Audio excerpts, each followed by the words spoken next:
My name is Sophia. I am 31 years old, and I have one twin brother named David. Or rather, I have an older brother whom the whole family always considers a prince, and I was nothing more than a pale shadow next to him.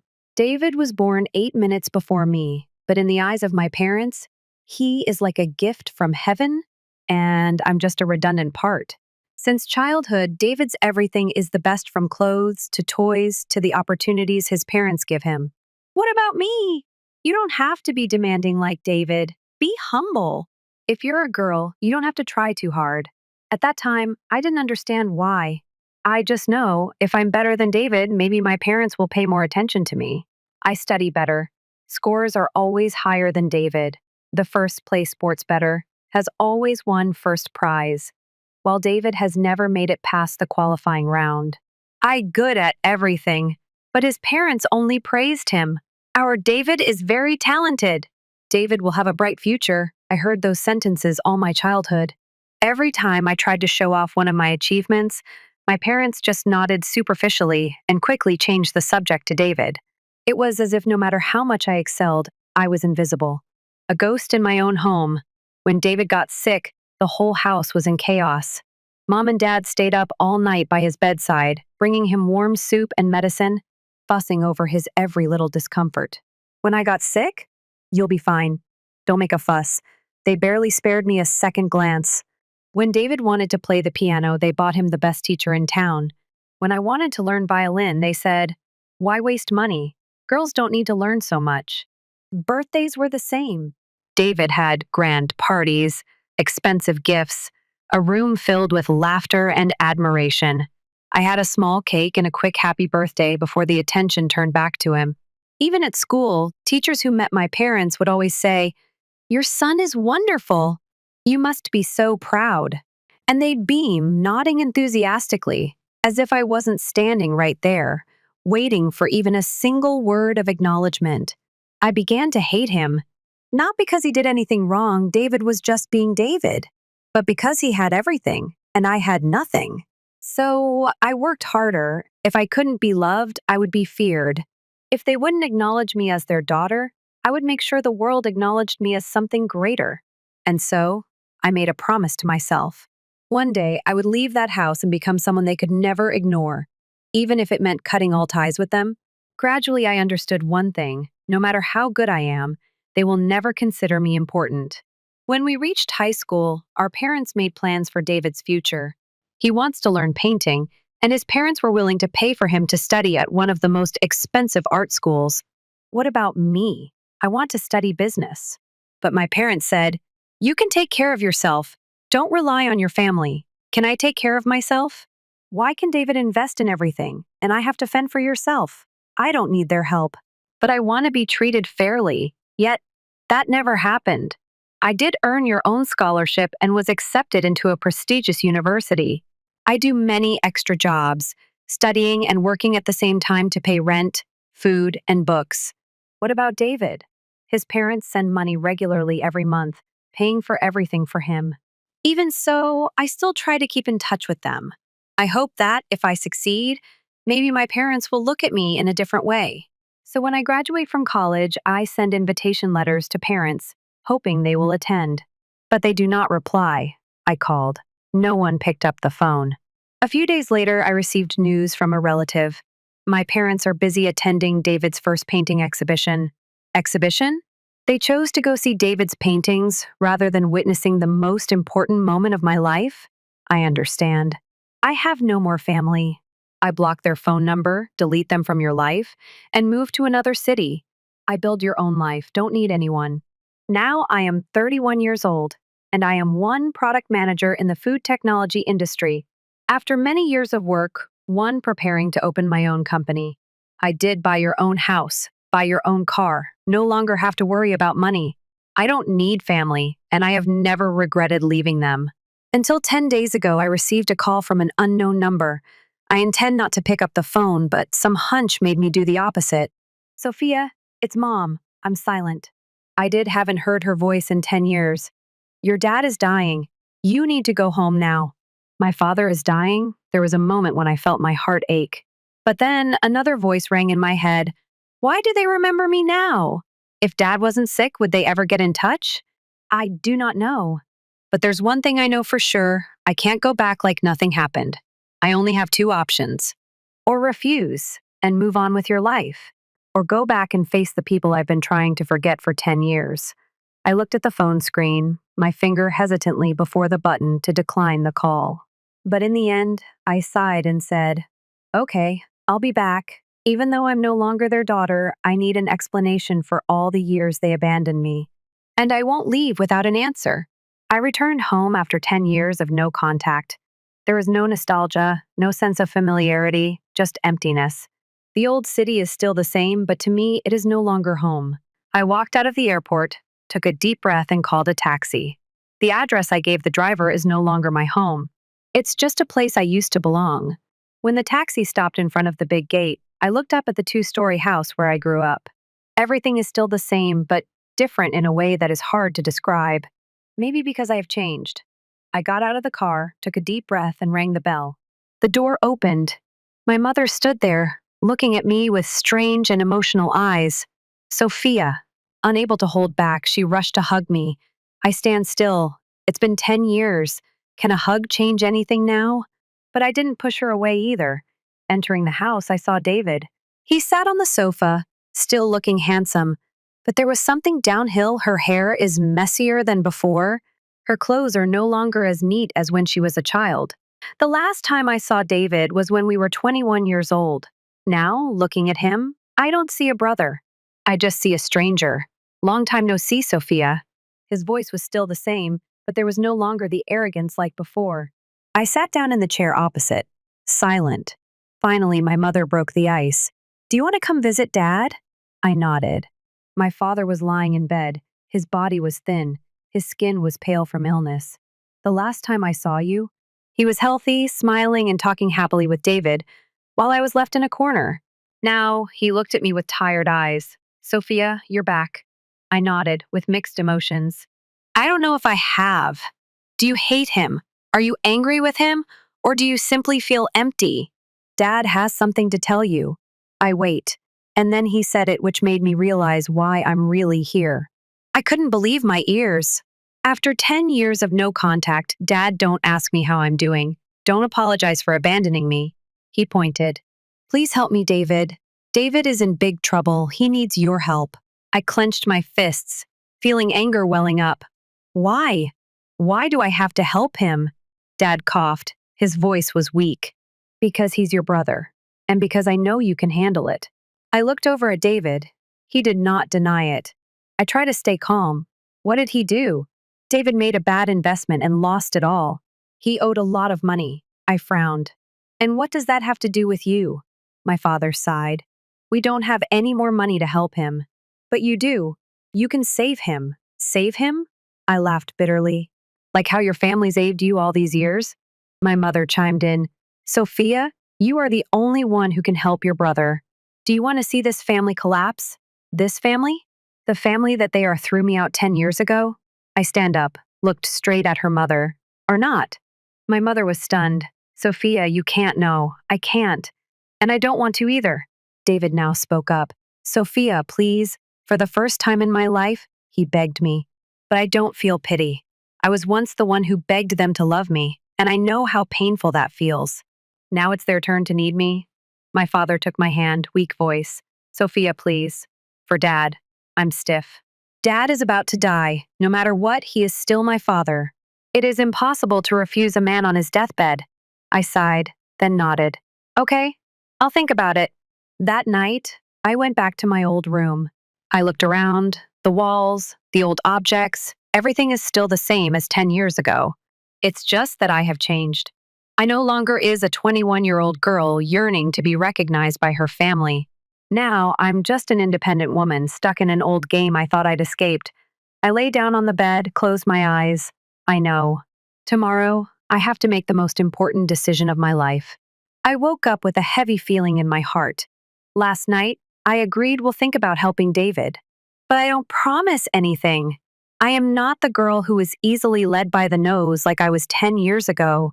If they think I'm going to immediately open my wallet and throw money at David's problems, just because of some fragile family feelings, then they are wrong. Before making any decisions, I need to know the truth. David avoided me all morning. He knows I'm not easily fooled. I decided start investigating on your own. I walked into my father's office. Before, me never allowed in here, this was his domain, where he and David often discussed family plans in which I was never a part. Now it's different. I searched for the papers on the table. Invoices, bank letters, debit books, all of it tells a very different story than what they told me. David didn't just owe one thing, he owed many people. Debt doesn't just come from work, wrong investment, but also from gambling and consecutive failed businesses. I see many loans from shady financial institutions, places where normal people would never borrow money unless they are desperate. His parents sold a lot of things to save him. I found house mortgage documents, something my parents had never had to do before. I got it. The reason they called me back is not just because Dad is about to die, but because they lost everything, and David was the reason. I walked downstairs where my mother was sitting quietly in a chair. Mom, we lost this house, right? My mother was startled. Did you find the papers? I clenched your fist. Why didn't you tell the truth from the beginning? She looked at me for a long moment, then sighed. Because I know you would refuse to help David if you knew the whole story. I laughed bitterly. So you're trying to trick me? My mother does not deny. She is always the same person as long as she can protect the son she loves the most. She is willing to lie and even deceive her daughter. David shows his true face that evening. I waited for David in the living room. He knew I had everything figured out, but still tried to act calm. I don't beat around the bush anymore. How long have you been gambling? He stopped, then sighed. It's not gambling, it's investing. But sometimes things don't go your way. Don't lie to me. I threw the debt paper face down in front of him. Is this an investment? Or is this evidence of a professional gambler? David was silent. You not only destroyed the family, but you dragged them down the cliff. He suddenly got angry. Don't act like you're more noble than anyone else, Sophia. You're just a selfish person who abandoned your family for the past 10 years? I laughed. You think I'm selfish? I left because you guys pushed me out of this family. Now, when I need money, suddenly I become an important person? David says nothing. He knew he had no argument. My father made the final offer the next morning. My mother said my father wanted to see me. When I entered the room, Mr. was much weaker. Sophia, I know you don't want to help David, but can you help me? I bit my lip. Help how? This house, can I redeem it? I took a deep breath. Dad, you want me to buy this house back? Right. And what about David? My father was silent for a while. I can help him a little. It doesn't need much. Just enough to keep him from being threatened by loan sharks. And then? He spent all that money on another card game? No, this time it will change. I don't believe it. But I saw something in Dad's eyes, one thing begging, a desperation which I have never seen before. Anyway, he is about to leave this world. I don't want to let him leave in worry. I offer my conditions. I am not an idiot. If I agree to help, I need conditions. I look straight at Dad. I will redeem this house, but after that, it belongs to me. You can still stay here, but David has no rights to it. And David, I will continue. I will pay his debt, but this is the last time. If he spends all this money and gets into debt again, I won't save him anymore. My father nodded, eyes filled with tears. Thank you, Sophia. I say nothing more. I just know that I just made the most important decision of my life. I did buy back the house that should have been yours from the beginning. I did help David one last time, although I don't believe he will change. But most importantly, I don't do this for my family. I do this for myself. I agreed to repay David's debt. I also agreed to buy the house back so my mother could continue to live there. But there's one thing I never agree with: let David take advantage of me again. The next morning, I went to the bank to process the paperwork. This house was mortgaged by my parents to pay David's debt, and the ransom amount was not small. I sat down in front of the bank employee and signed each page. Each stroke of the pen goes down to the paper like an end to the past. I am no longer the daughter abandoned by her family. I am no longer a 21-year-old girl begging to be recognized. Today, I am the one in power. After completing the procedure, I walked out of the bank with a strange feeling. Not exactly relieved, but no longer resentful either. In the afternoon, I went home to inform my mother. I placed the stack of papers on the table. I bought this house back. My mother breathed a sigh of relief. Thank you, Sophia. But David said nothing. I turned to look at him. Is there anything you want to say? David looked at me, then smiled faintly. Thank you, Sophia. I really appreciate it. For the first time in many years, I really see the fear in his eyes. He knows I've changed, and that makes him lose control that he once had. I pulled out a chair and sat down across from David.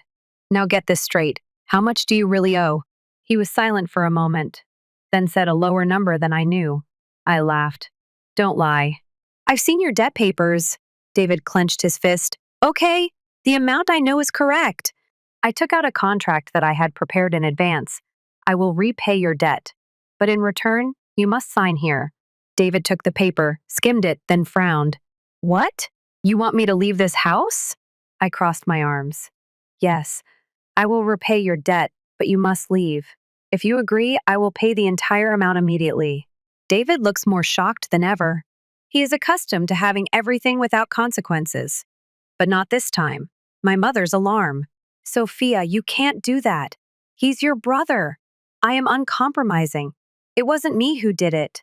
It was him who pushed himself down this path. David bit his lip, looking at the paper on the table. He has no other choice. Finally, after a long silence, he picked up a pen and signed the contract. I nodded and stood up. Good. Tomorrow, I will transfer the money. David looked at me, his eyes filled with hatred. But I don't care anymore. This time, I am a human taking power. The next morning, I made the transaction, paying off David's debt. He packed his things and prepared to leave. My mother kept trying to convince me to change my mind. Sophia, please, let him stay. He has nowhere to go. I am immovable. He will find a way, just like you did 10 years ago. David doesn't say goodbye. He just gave me a hateful look and walked out the door. I don't feel happy and also have no regrets. I just feel the end. After David left, the house became quieter than ever. I sat down at the kitchen table looking at my mother. Mom, now we can live a peaceful life. My mother says nothing. She still hasn't accepted the fact that David is no longer here. But I am not interested. For the first time in my life, I did the right thing for myself, not for others. I stood up, walked out, took a deep breath. The weather is very beautiful today, and I know this is just the beginning. David has left. The house finally belongs to me. But I'm not naive enough to think it's over. I know. The storm has not passed yet. Since David left, my mother has become better and more silent than ever. She still gets up early as usual, but breakfast is now just for the two of them. She was still looking out the window as if waiting for David to come back. I didn't say anything, nor did I try to comfort her. She had to face reality herself, that the son she protected all her life pushed the whole family into debt, and now disappeared without a word of thanks. One evening, I saw my mother sitting alone in the living room, her eyes distant. She looked at me, her voice trembling. Sophia, I can't believe you did that to your brother. I laughed bitterly. Mom, I didn't do anything. David destroyed everything himself. Mom shook her head. It just makes mistakes. Who doesn't sometimes make mistakes? I put the teacup on the table, looked straight into her eyes. Mistake? You call it a mistake to burn all the family's money on gambling? Call it a mistake to lie and take advantage of people? My mother says nothing. I sighed and stood up. You can continue to protect him if you want. But I don't. I walked up to my room, leaving my mother sitting there alone. I have no more patience to argue. One morning, while I was sitting at work, the doorbell rang. I opened the door and saw David standing there. He looked haggard, his clothes were wrinkled, his eyes were dark. What's going on? I asked, not intending to invite him in. David swallowed. I need help. I crossed my arms. What help? Money? He is silent, as if struggling with his self-esteem. Finally, he said, I have nowhere to go. Can you let me stay for a while? I smiled faintly. Do you think I'm that stupid? David, clench your fist. Sophia, I have nothing left. You have everything. You can help me again. I shook his head. No, David, I helped you for the last time. He looked at me, his eyes red with anger. Are you really going to leave me? I nodded without hesitation. Yes, now go. David clenched his jaw, then turned and left. I closed the door. It feels like just putting a real end to the past. After everything with David ended, I focused on work. I've spent years building my career, and now I want business expansion. I rented a private apartment in the city, not far from my mother's house. I still visit her every week, even though I know she still hasn't really forgiven me for sending David away. But I don't care. I know I did it right. My mother, it will take time to accept, but eventually she will understand. 3 months later, I received a letter. I opened it and saw David's handwriting. Sophia, I don't expect you to forgive me, but I want you to know that I was wrong. I have done so many things wrong in this life, and I have nothing left to defend. But one thing you're right about this is my fault, and only I can make it right. I will leave here. I don't know where I'm going, but I don't want to live like this anymore. Thank you, whether you believe it or not. David. I reread the letter twice, then put it on the table. I don't know if David has really changed or not, but that is no longer important. I have let go. I have moved on. And this time, I didn't turn back. I knew I needed to face my mother one last time. After everything that's happened, whether I like it or not, she is still my mother. I don't expect her to change. I don't expect her to admit her mistakes. I just want to end this chapter of your life on your own.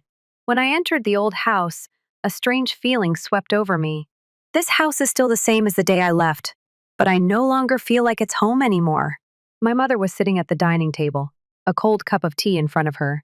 She didn't look at me when I entered, but her voice said, "I'm here." I pulled out a chair and sat down. "Yes. I think I need to talk to Mom one last time," she sighed. "About what?" I smiled faintly. "Mom knows that well." My mother finally looked at me. "You still blame me for protecting David, right?" I nodded, not hiding anything, not just protection. I let him destroy this whole family. She did not object. She just clenched her fist, as if trying to hold on to something that is slipping away. I looked around the kitchen, where I spent my entire childhood. I missed the meals my mother cooked. Remember the days when I was sick, she always took care of me. But I also remember how many times have I been pushed aside because of David. I asked for attention so many times, but never received it. I take a deep breath, then said, "Will you ever love me the way you loved David?" My mother was stunned. Then she laughed, full of bitterness. "Do you really think I never loved you?" I don't answer. I waited for her to continue. "I love you, Sophia, but I don't need you the way David does." Her words like a knife cut deep into my mind. "You think I don't need you?" I asked again, my voice hoarse. She nodded, her eyes filled with pain. "You are always strong, Sophia. From a young age, I was independent. As for David, he's weaker than you think. If you don't protect it, it will collapse." I laughed bitterly. "So you let me fend for myself? You let me live my whole life in David's shadow?" My mother closed his eyes, as if he couldn't bear what I said. "I didn't think things would turn out like this. But it happened," I said, "and I lost you because of it." We sat in silence for a long while. Finally, my mother raised his voice, very softly. "I'm sorry, Sophia." I looked up at her, looking for signs of trouble, honestly. And for the first time, I really believed her. But it's too late. I stood up, took out a key from my pocket. I put it on the table and pushed it towards my mother. "This is the key to the house. I did everything I could to keep it for you." My mother's eyes wide open. "Don't you need this house?" I smile. "I don't need it anymore. I don't belong here anymore." Grandma can't say anything, just squeeze the key in your hand. "So, where are you going?" she asked. I looked at my mother one last time. "Go wherever you want." Then I walked out the door. I drove away from the old street where I lived all my childhood. I don't cry. I have no regrets. For the first time in my life, I really feel relieved. I have tried to save this family, but not everything can be saved. And that's no problem, because now I have chosen myself. A week later, I completed the procedures to move to the new city. I rented a small apartment with a balcony overlooking the park. For the first time, I am living a life without David, without my mother, without any burden to drag me down. I opened a bottle of wine and treated myself to a peaceful evening. As the city lights sparkled outside the window, I smiled. I am truly free now, and that's all I ever wanted. I didn't turn back. There's no reason to do that. My past is closed. What needed to be said? I said. What needed to be let go? I let go. Now, I am facing an open future, a free life myself. But even though I'm far away from everything, there's still one last thing I have to face. 2 months after leaving my old house, I received a letter, not from my mother, nor from David, which is the word my grandfather used. Sophia, I know you no longer want anything to do with this family. But if you can, come see him one last time, just once. I sat there for a long time, staring at the text. My grandfather is the only one in the family who never turned their back on me. He didn't interfere in my affairs, but he also never encouraged my mother's or David's actions. And now, he wants to see me. I couldn't refuse him, so it's my return home for the last time. I arrived at my grandfather's house on a sunny afternoon. He sat on the porch, as always, sipping a cup of tea. When he saw me, he smiled. I knew you would come. I sat down opposite him. I'm not sure if I should come or not. He nodded and slowly put down the teacup. I didn't call you here to advise you to return to your family. I called you here because I want you to understand something. I was silent, waiting. You did the right thing, Sophia. My heart pauses for a moment. I didn't expect him to say that. He looked at me for a long time, then continued. Sometimes, leaving doesn't mean giving up. It means you are brave enough to choose what is best for yourself. I looked at him, feeling something in my heart melt. I've been waiting for someone to tell me this all my life, and now he is the first. We sat together, talking about unimportant things. Then he looked at me, his eyes full of thought. Do you know, after you left, your mother changed? I smiled faintly. Mom is always like that. Always choose David. He shook his head. No, this time is different. After I left, she never mentioned David again. I was bewildered. No way. She cried a lot, Sophia. For the first time in my life, I see my daughter truly regretful. I don't know what to say. Did my mother regret it? I want to believe that. But I also know that regret doesn't mean things can be fixed. Before I left, Grandfather gave me a letter. Your mother wrote to you. I think you should read it. I picked up the envelope, feeling chaos in my heart. I didn't open it right away. I am not ready. It wasn't until several weeks later, on a quiet evening, that I opened the letter. My mother's handwriting is still the same as ever, neat and tidy. Sophia, I know you won't read this letter, but Mom still wants to write. I know how much I hurt you. I know I let you grow up feeling abandoned. But have you ever wondered why Mom always protects David? It's not because the mother loves it more than the child, but because I know you are strong enough to stand on your own. He is not. Mom was wrong. Mom has placed an unnecessary burden on my shoulders. And when you left, I understood that I had lost you forever. I don't expect you to forgive me. I just want you to be happy. Don't come back, Sophia. Don't let me drag you down again. Live the life you deserve. Mom, I put the letter down. I don't cry. I am not angry. I just feel peaceful. 6 months later, I officially opened my own company. No one knew. No one in my family was invited to the opening ceremony. I start a new life, a life. Don't be held back by the past. I don't forgive completely, but I learn to let go. Because I deserve a better life. I don't need anyone's approval. I'm Sophia, and I make my own decisions. I don't look back anymore. No more sleepless nights wondering, if I had done things differently, would things have changed? No more moments expecting an apology that I knew would never come. Now I only focus on one thing, myself, and the new life that I have built by hand. My company grew faster than I imagined. The long nights of working until exhaustion finally brought worthy results. I am no longer the girl abandoned by her family. I am a successful businessman, a woman in control of her life. I have turned the hurts of the past into motivation to move forward. And the best thing is, I no longer feel lonely. I have a team of companions. I have real friends. Appreciate me for who I am, not because of who I am in a certain family. For the first time, I see life as truly meaningful. I thought the past was completely closed. But then, one Saturday night, I received a text from an unknown number. Mom here? If you read this message, I just want to say that I miss you. I put down the phone, filled with conflict. I no longer hate my mother again, but I also no longer want to return. I don't answer. Not because I'm angry, but because I know some doors, once closed, are best left alone. A week later, I went to lunch with friends at a cafe. When I entered, I saw David sitting in the corner of the bar. He also saw me. We looked at each other for a long moment. I don't feel angry. I didn't see anything. He looks tired, exhausted, far different from the arrogant image of the past. Finally, David stood up and walked towards me. Sophia, can I talk to you for a moment? I looked at him. The brother whose love I've been waiting for all my childhood. The person who took everything from me without feeling guilty. I smiled slightly. Or not. David was stunned. Just a few minutes, I shook my head. There's nothing more to say, David. I turned away, leaving him standing there. I have no need for closure from him, because I found that out for myself.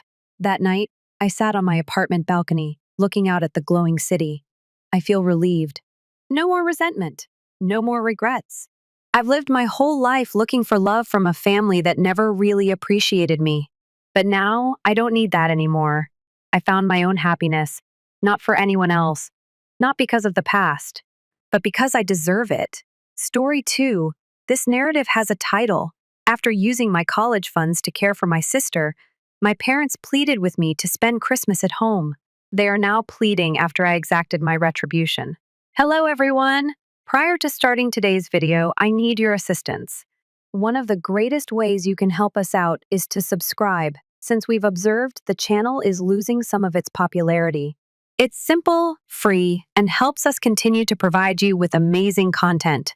Your assistance is much appreciated. Together, let's continue to build this channel. Many thanks. Let's begin the video now. Hello, everyone. I'm a 28-year-old woman that needs to vent. The narrative is a little lengthy, but I must put it in writing. My name is Mel, and I haven't spoken to either my sister or my parents. 8 years from now, I'll name her Jen. I'm not sure how to begin, but here we go. This large financial business downtown is where I work.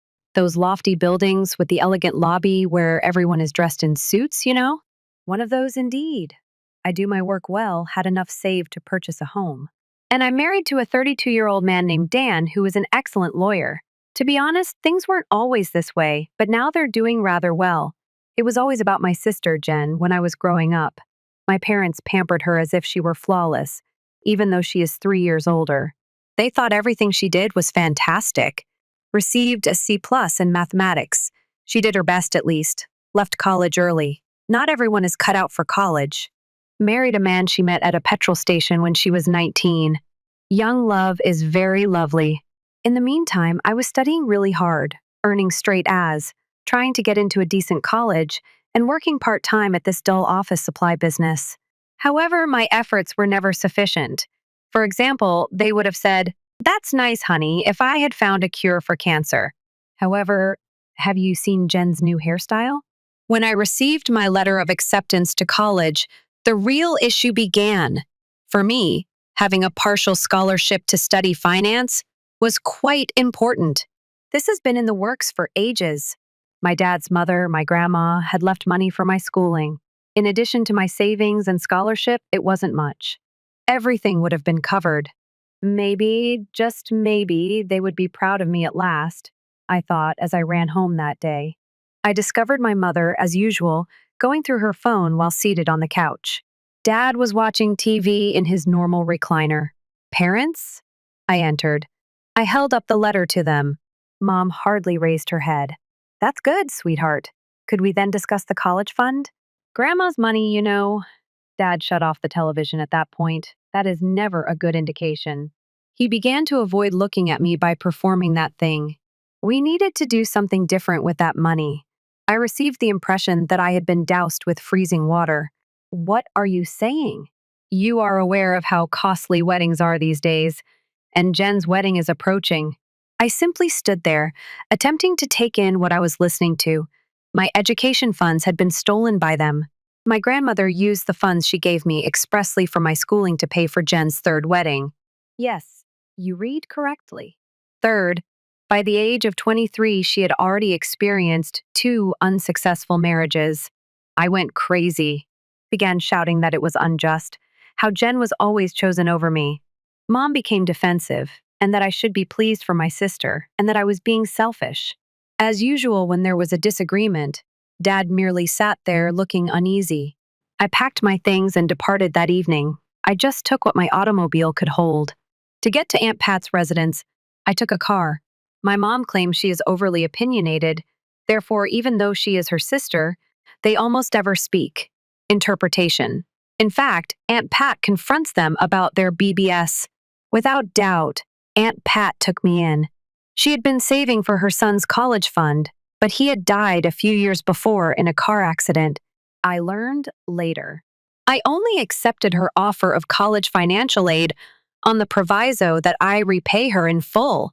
It was difficult in college, really harsh. I worked at this cafe that usually smelled like burned coffee while I was enrolled in full-time studies.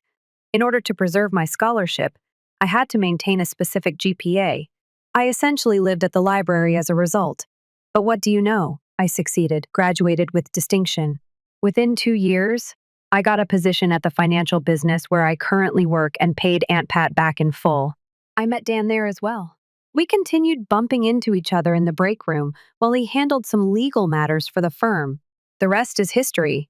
He asked me out for coffee. Things were finally going well after we were married and purchased a home last year.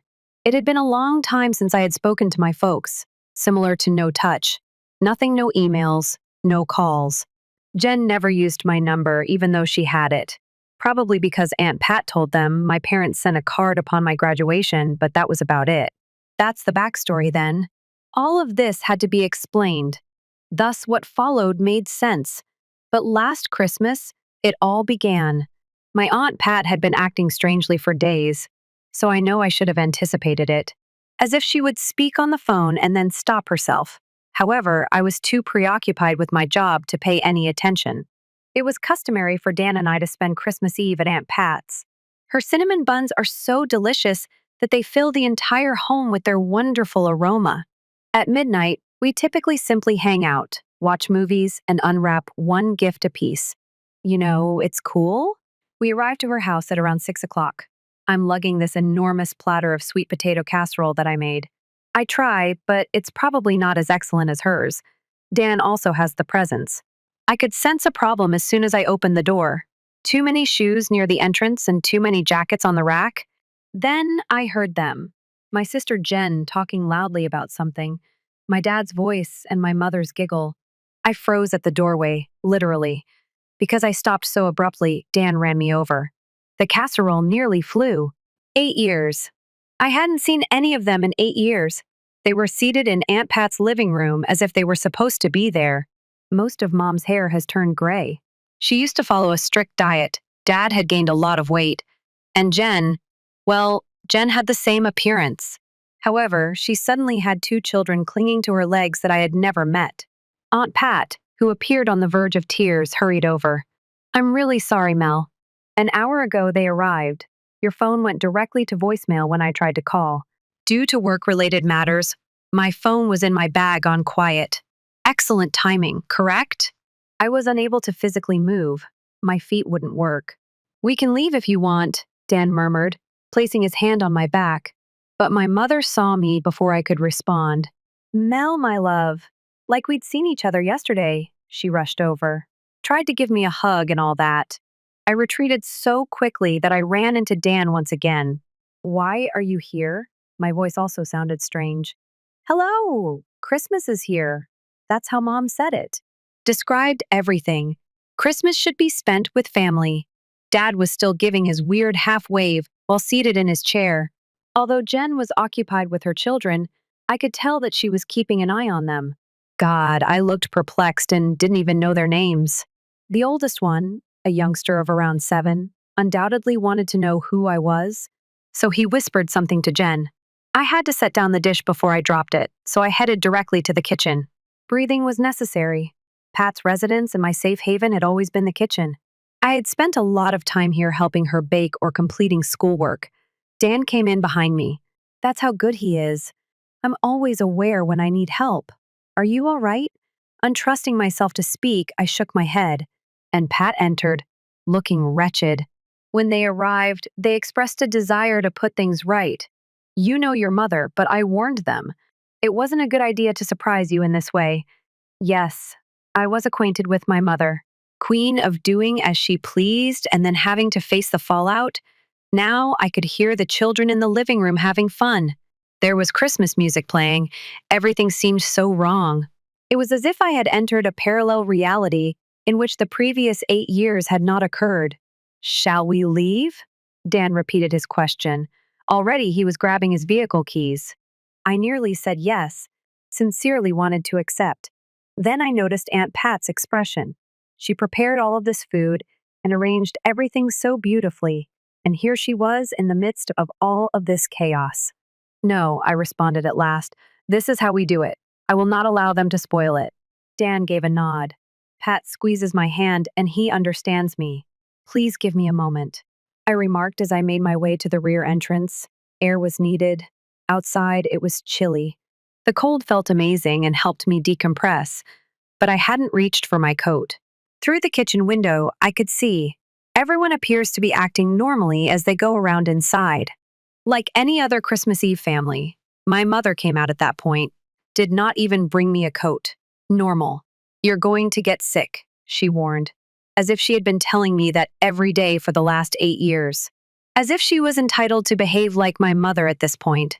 I had a lot of questions. Why now? Why this way? Why not give us a call first? However, this is what emerged. Really, why are you here? She began to do that thing where she takes a very long time to get to the point.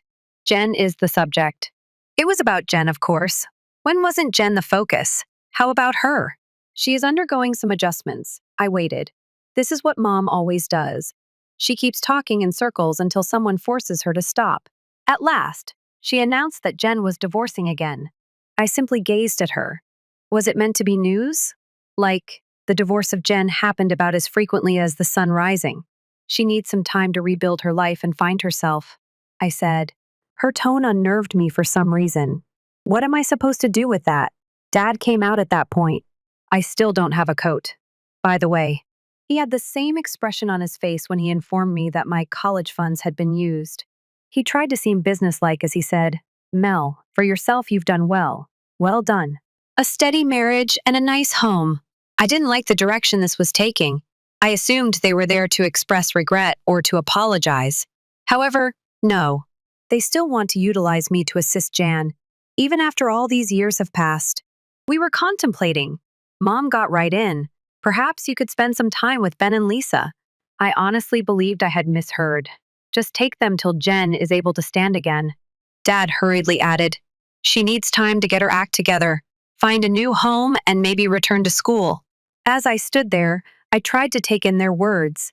They wanted custody of Jen's children to go to me, with whom they hadn't talked in 8 years. Are you serious now? Mom remarked. It makes perfect sense. It seemed as if she wanted me to water her plants while she was away on vacation.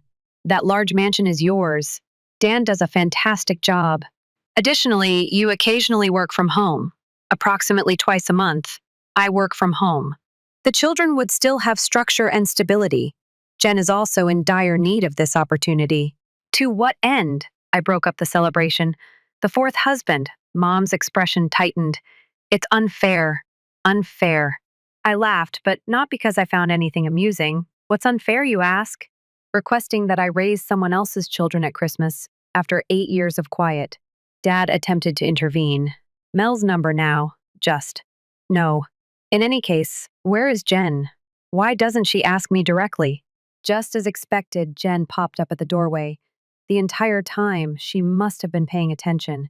You're there. She spoke as if we were all simply chatting.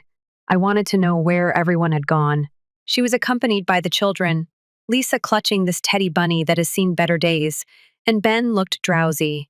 Jen pointed to me and Dan, who had stealthily materialized behind me with my coat, and said, These are your aunt and uncle, Uncle Dan and Aunt Mel. The children only gazed at us. You can't hold them responsible. Ben is 7 years old. Lisa's 5. Like she was presenting her dogs or something, Jen went on. They are excellent children, incredibly self-reliant.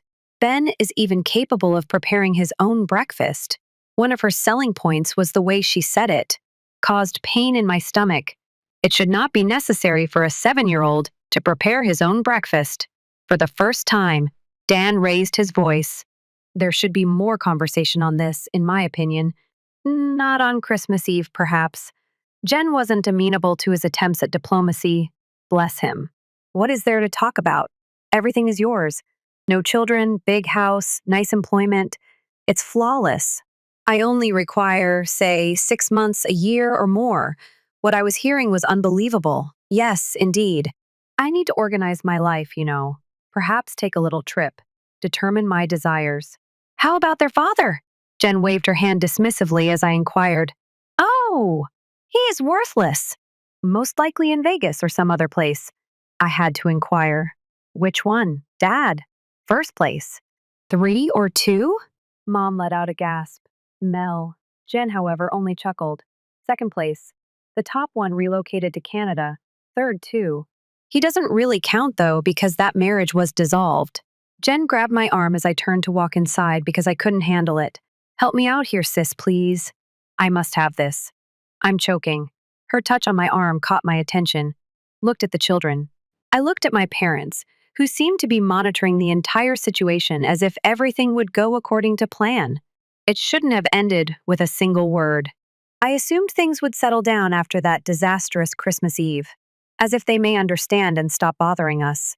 Yes, I was mistaken. Jen began to arrive at our home. It started off as sporadic visits with the children. She would invite them over and say things like, "You should meet your aunt and uncle." I would let Ben and Lisa in since I felt sorry for them. When Jen is not there, they are genuinely nice kids. The visits eventually became strange, though. She began to arrive by herself. Every time she was aware that Dan would be working remotely, at first I didn't give it much thought. On Tuesdays and Thursdays, Dan works from home, and on those days, I'm typically at the office. The first person to speak was our neighbor. The elderly woman who lives next door essentially observes everything that takes place on our street. She said, "Your sister sure dresses up to visit your husband," when she saw me one day retrieving my mail. I couldn't understand. "What are you saying?" Whenever she visits, she's usually wearing those little gowns, even with this cold. And sometimes she stays for hours. At that point, everything made sense. Jen simply happened to drop by all those times. Dan always needed his legal counsel regarding her divorce while she was living alone at home. That evening, I questioned Dan about it. In contrast to his usual demeanor, he appeared quite uneasy. He responded, "I was going to tell you. It has been becoming unsuitable." As it happens, Jen had been actively courting him for weeks. She would constantly find an excuse to touch his arm or lean over his desk while wearing these little dresses. Since he is a good man and she is legally his client for the custody issues we are discussing, Dan continued to attempt to act professionally. The last straw, however, was when she informed him, quote, "You could always upgrade to the fun sister if you ever get tired of the boring version." The dull version, she was referring to me. When she made advances on my spouse, my own sister labeled me dull. Dan instantly turned it off. Told her that she was no longer allowed at our house while I wasn't there, and that she needed to find another lawyer. I was enraged. I immediately called Jen. She was happy as if nothing had gone wrong when she picked up. "Hello, sister. I was just considering coming in tomorrow." "Don't go near my hubby," she chuckled. In fact, I laughed. "Come on, we were simply enjoying ourselves. With all of this legal stuff, Dan has been really helpful." "Jen, you're overreacting, I promise you. Besides, if Dan thinks I'm beautiful, that's not my responsibility. We all know that I've always been the attractive one." I hung up and contacted my parents because I knew they would realize how bad this situation was. Mom's reaction. When Jen is under stress, you know how she gets. Perhaps she wouldn't be behaving out like this if you had consented to take the kids. This is not even something I can make up. Dan recommended that we set up security cameras and mentioned that we might need proof of her actions to support his predictions. He claimed to have handled enough custody cases to be able to spot the warning flags. I wanted to think he was mistaken. If not for herself, I wanted to think Jen would at least act like a good mother. Then for her children. Dan was correct, though. The doorbell was ringing when we woke up the following morning. Again and again. Something didn't feel right. Ben and Lisa, Jen's children, were sitting on our front steps when I got up and opened the drapes. No gloves, no coats. Lisa clutched that battered plush rabbit, as if it were the only thing holding her together, and there were just 2 tiny bags next to them. I scarcely realized Dan was close behind me as I ran for the door, The icy air struck me like a slap as soon as I opened it. It didn't matter, though. Ben rubbed his arms and straightened up rigidly. Aunt Mel's tone was too subdued, too resigned, as if he already understood that he shouldn't hold adults to high standards. Lisa was already being picked up by Dan, who was massaging her icy hands together. I snatched Ben's bag. I opened it later and it was light to light. All I would find would be a few shirts and some undergarments. Then I noticed the message. Ben crushed it in his little fist. As if he were already expecting to be let down, he paused before giving it to me. My hands were trembling as I unfurled it. Now they are your concern. Jen, I have to live my life. For a moment, I felt the ground give way under me. I was unable to think, unable to comprehend the tremendous. She departed from them. In fact, she abandoned them as if they were a piece of bothersome luggage she might just throw away. I squeezed the note till it almost tore. Something so primal I couldn't quite identify was rocking me, along with anger and astonishment. Dan's voice was taut with anger that was hardly suppressed.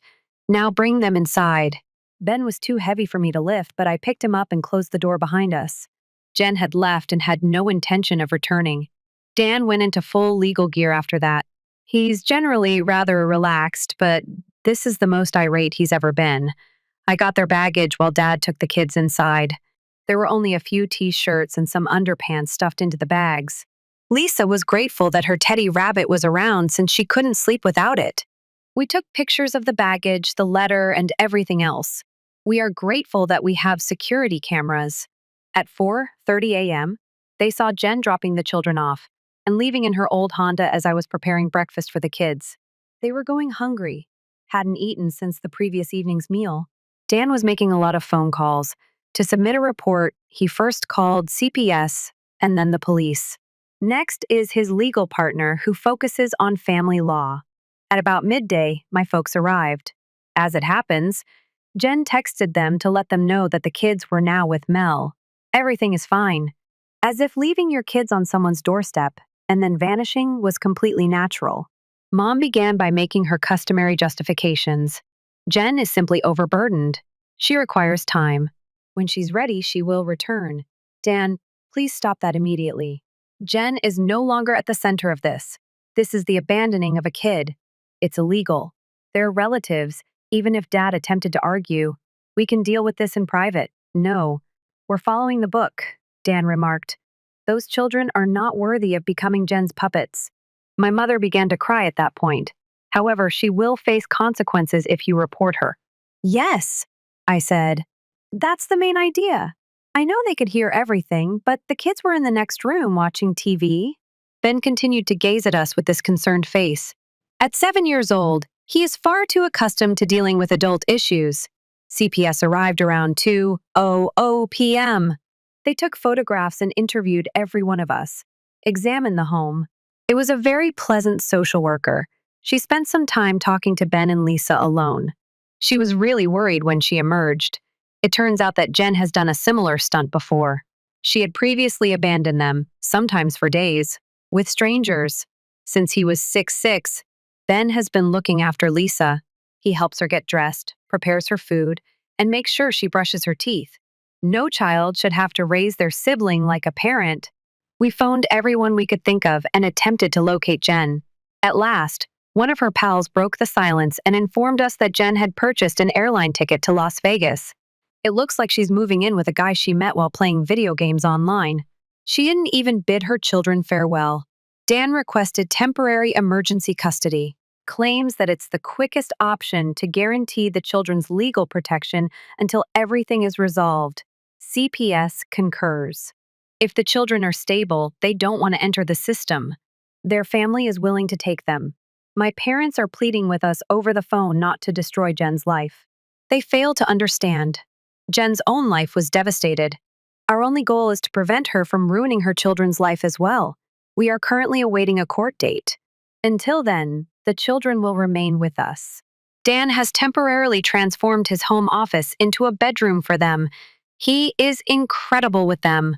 Tonight, I assisted Ben with his math assignment. He read Lisa 3 stories before bed until she eventually slept off. I'm afraid. I won't lie. Seeing these children sleep on our couch was not how we intended to become parents. How could someone simply leave them? Tomorrow, the social worker will return. I will provide them with an update about my sister's abandonment of her children. For background, see the prior post. A little update on Jen's condition.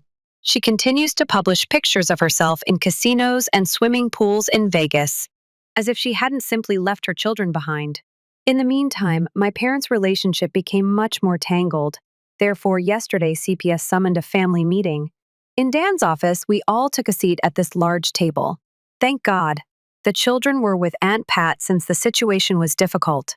The social worker began outlining the system's operation, discussing things like temporary guardianship. My parents continued to nod as if they were listening until she mentioned that Jen may be charged with a crime.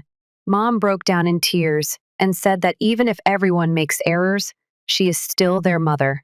The social worker then revealed the shocking information. We must talk about alternatives for permanent placement in light of the current situation.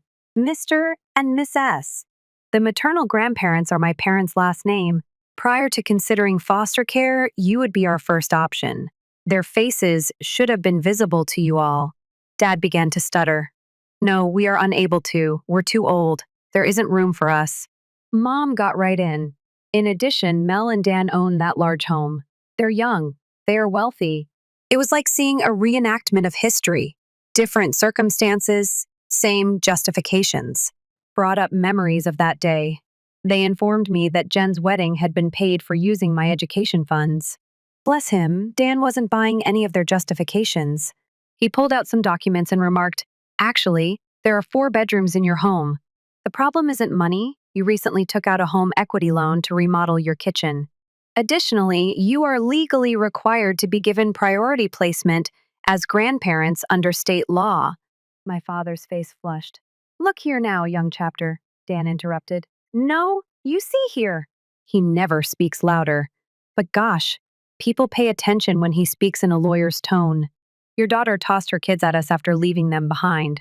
While her 7-year-old son is pretending to be a parent to his 5-year-old sister, she is in Vegas, paying for hotels. This has nothing to do with your convenience. It has to do with those kids. Try it again, Mom. However, Mel, quit. I mentioned that all of my previous emotions from the college money incident suddenly returned. Don't attempt to force me to clean up Jen's mess. You spent her entire life doing this, manufactured excuses, put her obligations upon me, and cleaned up after her. No more. A social worker cleared her throat after that. We must record your refusal if you are unwilling to accept custody. The court record will include this. Additionally, the children will join the foster care system if no family members volunteer. They were drawn to that. You see, my folks are quite concerned about their reputation. That explains why Jen's wedding cost so much, needed to maintain appearances. Record. Mom had a terrified expression. Do you imply that this would be documented? The caseworker quietly said, yes. The fact that you refuse to give custody of your grandkids will be formally recorded. However, it won't be available to the general public. It will be included in the legal record and case file. To let everyone know, Mom's face went white. If it is brought up in court or during an official investigation, indeed. Furthermore, there is nothing prohibiting a family member from sharing it if they so desire.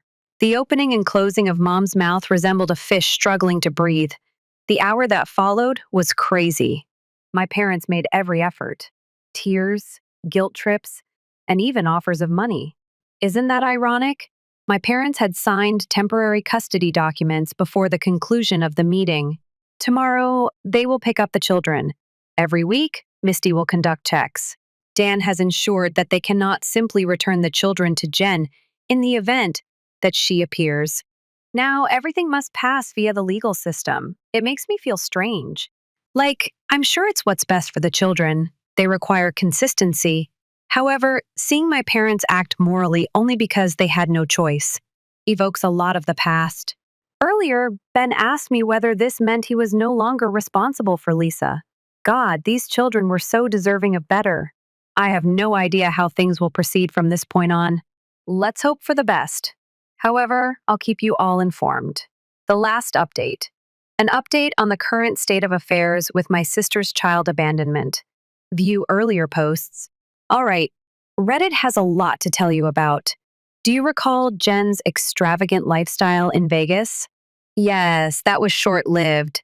To find her, Dan's legal practice collaborated with the local government. It turns out that she and this guy she met were sleeping at a budget hotel off the strip, playing games, not the upscale resort from which she was sharing photos.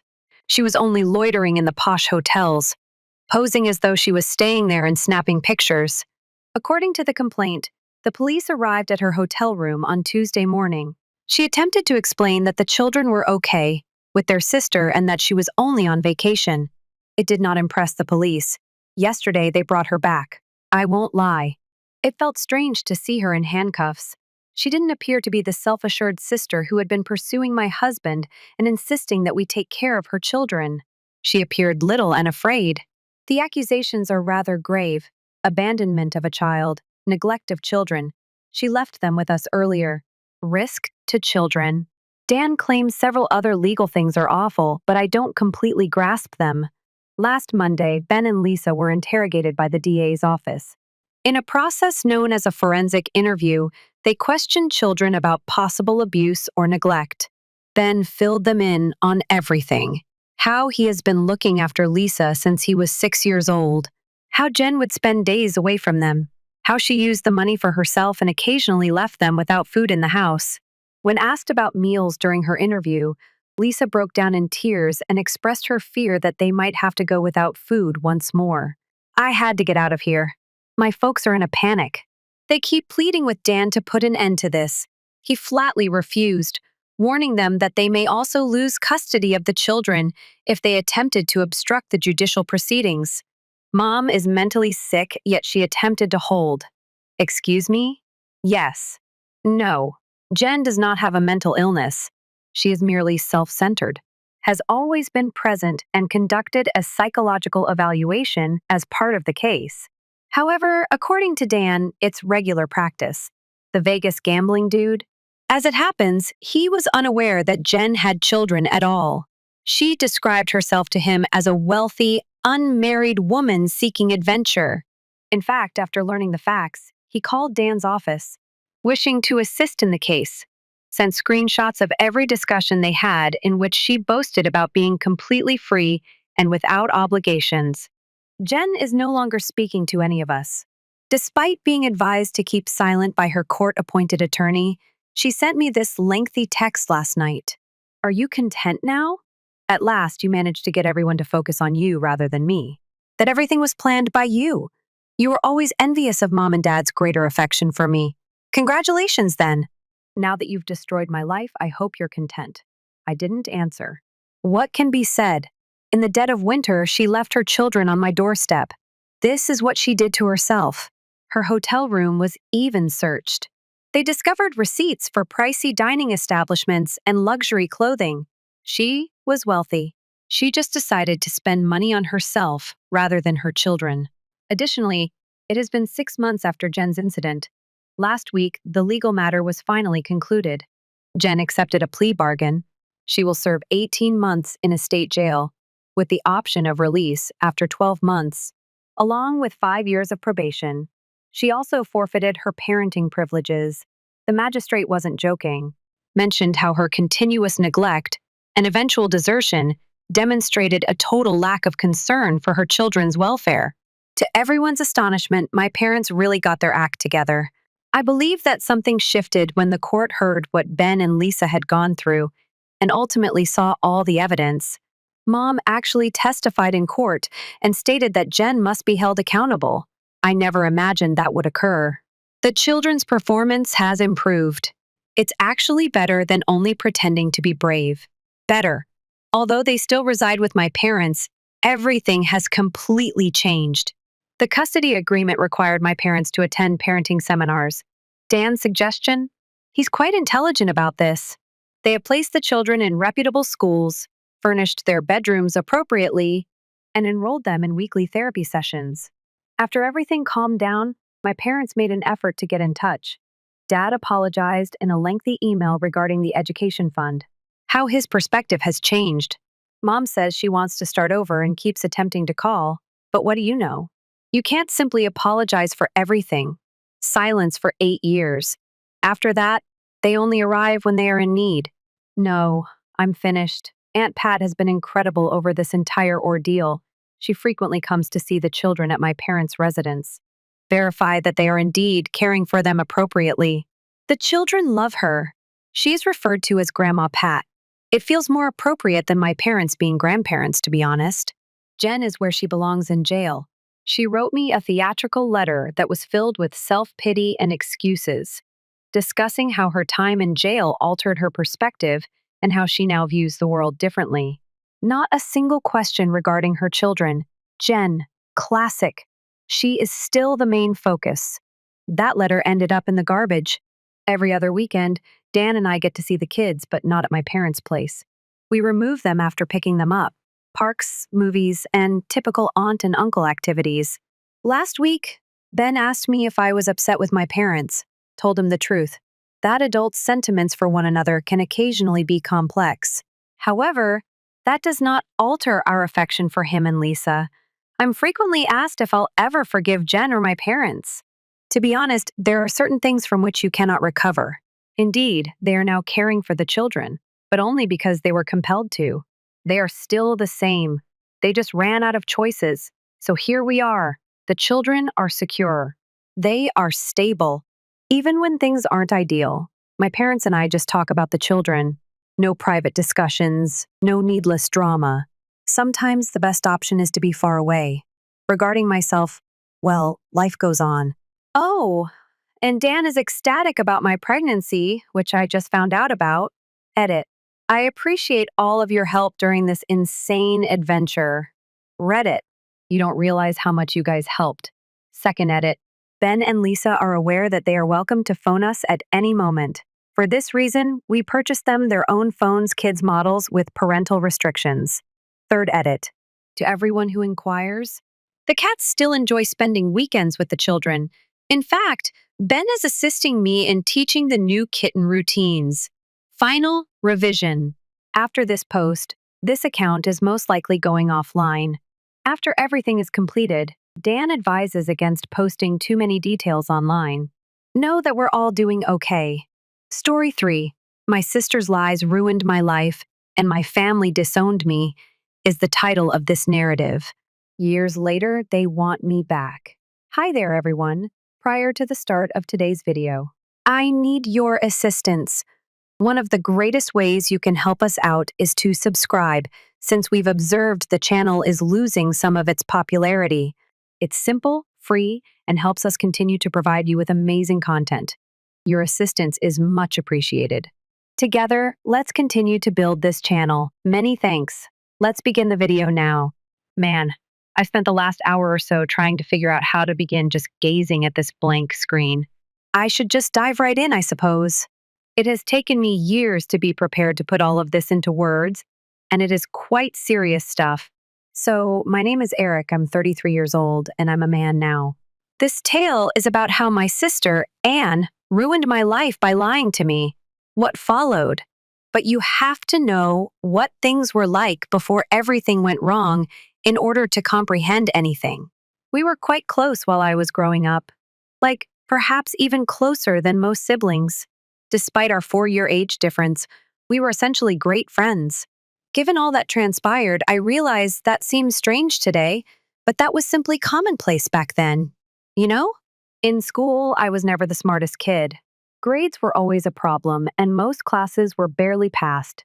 However, I had a strong interest in electronics. Not like computers or programming.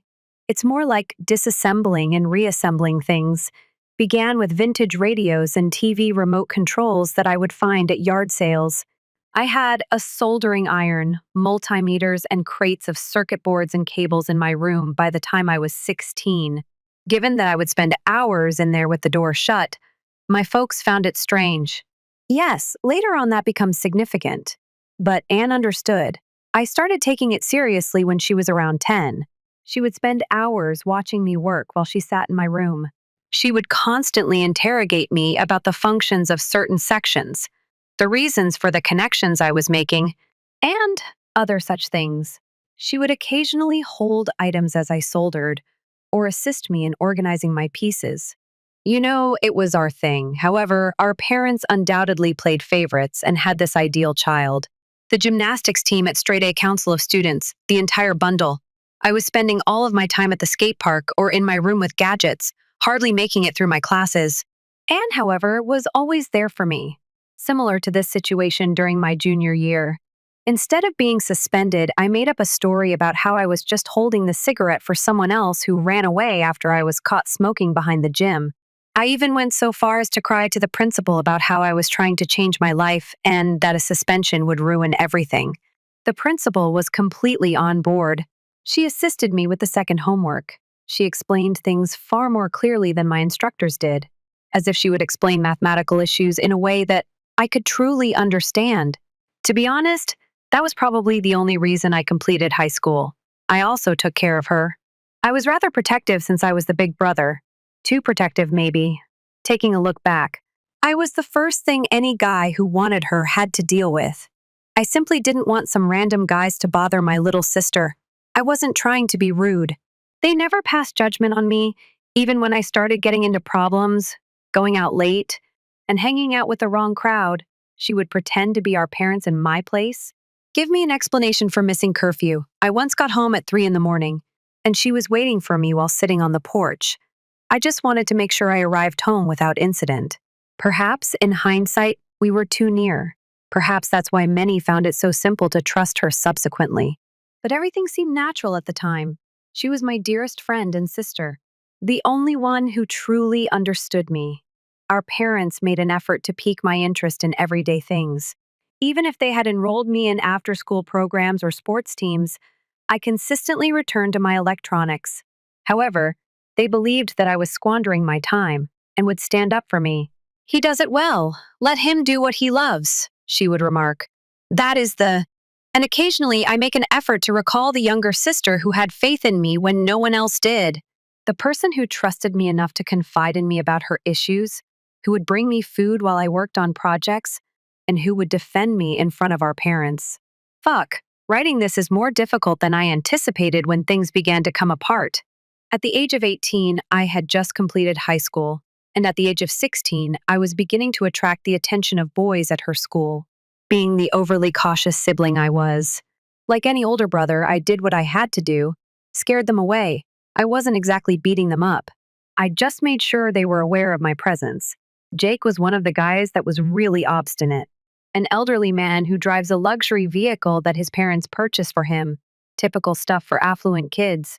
One day, I saw him attempting to get out of class with him. Please understand that he was trying to get my 16-year-old sister to skip school at the age of 18, so I probably shouldn't have pushed him against his car. Would any brother not be furious? That's when the gossip began. It was only murmurs at first.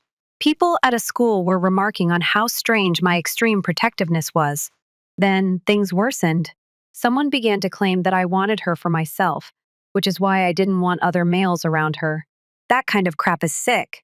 I can pinpoint the precise instant I recognized that something was seriously off. They would typically visit my room on Tuesdays after school to chat as I worked on my assignments. However, she went directly to her room this time. She told me to leave when I knocked on her door to see how she was doing. Later that night, when I sought to give her the embrace I normally gave her when she was sad, I discovered her sobbing in the kitchen. She really recoiled from me. It had never occurred before. She returned to her room after mumbling something about being exhausted. The days that followed were strange. She never longer visited my room. Don't speak to me anymore. Really? I assumed she was simply going through a phase of adolescence or something. I ought to have been more aware. I was working on an old radio that I had discovered one morning. Additionally, I hear a knock on our front door. It was a booming, authoritative knock, not your typical knock. That makes your stomach plummet right away. When my dad answered the door, he saw a woman in a suit and 2 police officers waiting there. They requested a private conversation with him first. Though I couldn't understand what they were saying, I could hear them conversing in the kitchen. My dad then called me down. His expression, which seemed to be that of a stranger, will always stick in my memory. The woman in the suit identified herself as a CPS representative and stated that they needed to interrogate me about my connection with Anne. It turns out that she informed her guidance counselor that I had been fucked. Writing this is still challenging. I informed them that I had been improperly touching her, claimed that's why I kept my chamber door shut at all times, that I forced her to enter, and yes, the rest can be figured out. She informed them that if she ever told anyone, I would harm her. Said it was the reason I acted so hostilely toward those who expressed interest in her. Also claimed that the cables and zip ties in my room were for other purposes and that I had used the electronic items as a cover. My father didn't even challenge it, not once. As they spoke, he simply stood there nodding, as if everything had suddenly made sense to him. The combination of the shut door, the hours spent in my chamber, and his protectiveness made him feel ill. I made an effort to clarify. I showed them my work, the crates of circuit boards and outdated equipment, as well as the partially repaired radio on my desk. They had already made up their minds when I tried to explain how she used to sit and watch me work, and how she would assist me with organizing sections. These leading questions were asked repeatedly by the CPS woman. Did allowing her to assist you make you feel special? Did you let her know that she wasn't like other girls? I only made it sound worse with everything I said. I was envious that she was beginning to enjoy other boys, and I couldn't tolerate her growing up and having regular relationships since it meant losing control over her, they claimed when they questioned me about the time I shoved Jake. The worst thing? She had a big tale about how I had been more combative recently because she was avoiding me after I told her that she was cheating on me by seeing other men. Even though none of it was genuine, I nearly believed her story because of the way she presented it. And then, in front of everyone, I lost it. What on earth are you saying? My voice broke. It was out of utter amazement, not rage. She refused to keep her eyes on me. With her arms around herself as though she were a delicate creature in need of defense, she maintained her gaze on the ground. I was much more upset after that small behavior. You are aware that this is untrue. You are aware of it. I looked at our father.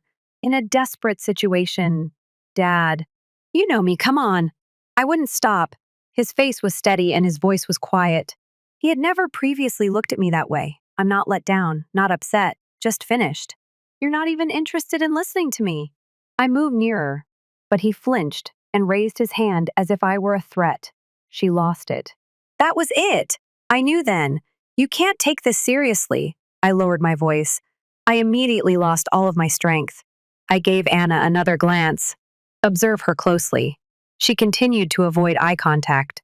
What are you doing? Yes, I was. At last, she raised her gaze. She was about to say something or perhaps retract everything. She doubled down, though, after glancing at Dad at the CPS, late at the officer standing in our living room. She started crying. I'm sorry, Eric, she said after taking a trembling breath. I realized then that it was too late and she would not be able to take it back, since she had gone too far. Because she feared the repercussions, I genuinely laughed. Whoa, I said. This is what you're actually doing? Are you really doing this? And tightened her embrace around herself. I simply couldn't contain it any longer. Dad's jaw tightened. Gather your belongings. The station is where we're heading. That was the end of it. No proof, no trial, and no meaningful questions. I was silently driven to the police station by my dad, as if I was already guilty. As if I were an unknown person, as if I were no longer his son. All I could think about on the trip to the police station was how they managed to make everything fit. The lonesome elder brother who stayed in his room all day, the intimate bond that abruptly soured, the violent protectiveness, the strange pastime with all the tools and cables. They got just what they were hoping for. The police station interview room looked much as it does in movies. Before two detectives entered, I sat there for what seemed like hours. In his role as a nice officer, the male detective Rivers constantly repeating things like, "We just want to understand what happened. Help us help you, Eric." The female investigator can't recall her name, simply sat there making notes while staring at me as if I were dirt. River began looking through my interest of electronics. Tell me about your constructions. In an attempt to appear intriguing, I mentioned that I would assist you with these projects and that I would be repairing ancient radios and creating rudimentary circuits. Yes, she would hold items and arrange pieces as I soldered. She enjoyed finding out about it. The female detective broke in so she could handle your equipment by herself in your room with the door shut. It dawned on me then. How? Everything was being twisted by them. Suddenly, everything that was regular sounded strange. They continued to jostle around the barred door. Since I had expensive tools, I locked it. I attempted to explain that Dad would take things and not return them. Or perhaps, River replied, his tone hardening, for various reasons, you locked it. They had an entire dossier with statements and proof that I had begun to touch her when she was 12. I used the electronics to isolate her just as she began to show interest in my projects. Taught her things no one else knew, making her feel unique. That's crazy, I said. She is my sister. She was fascinated, so I was teaching her. Either intrigued by electronics or terrified of the consequences if she wasn't. The female investigator leaned forward. The Jake incident was then mentioned. However, according to their story, I had attacked him because he was stealing from me. They have remarks regarding my possessiveness from other students at school, how I'd frightened away any men that approached her. River has taken a few pictures. That morning, my room was seized.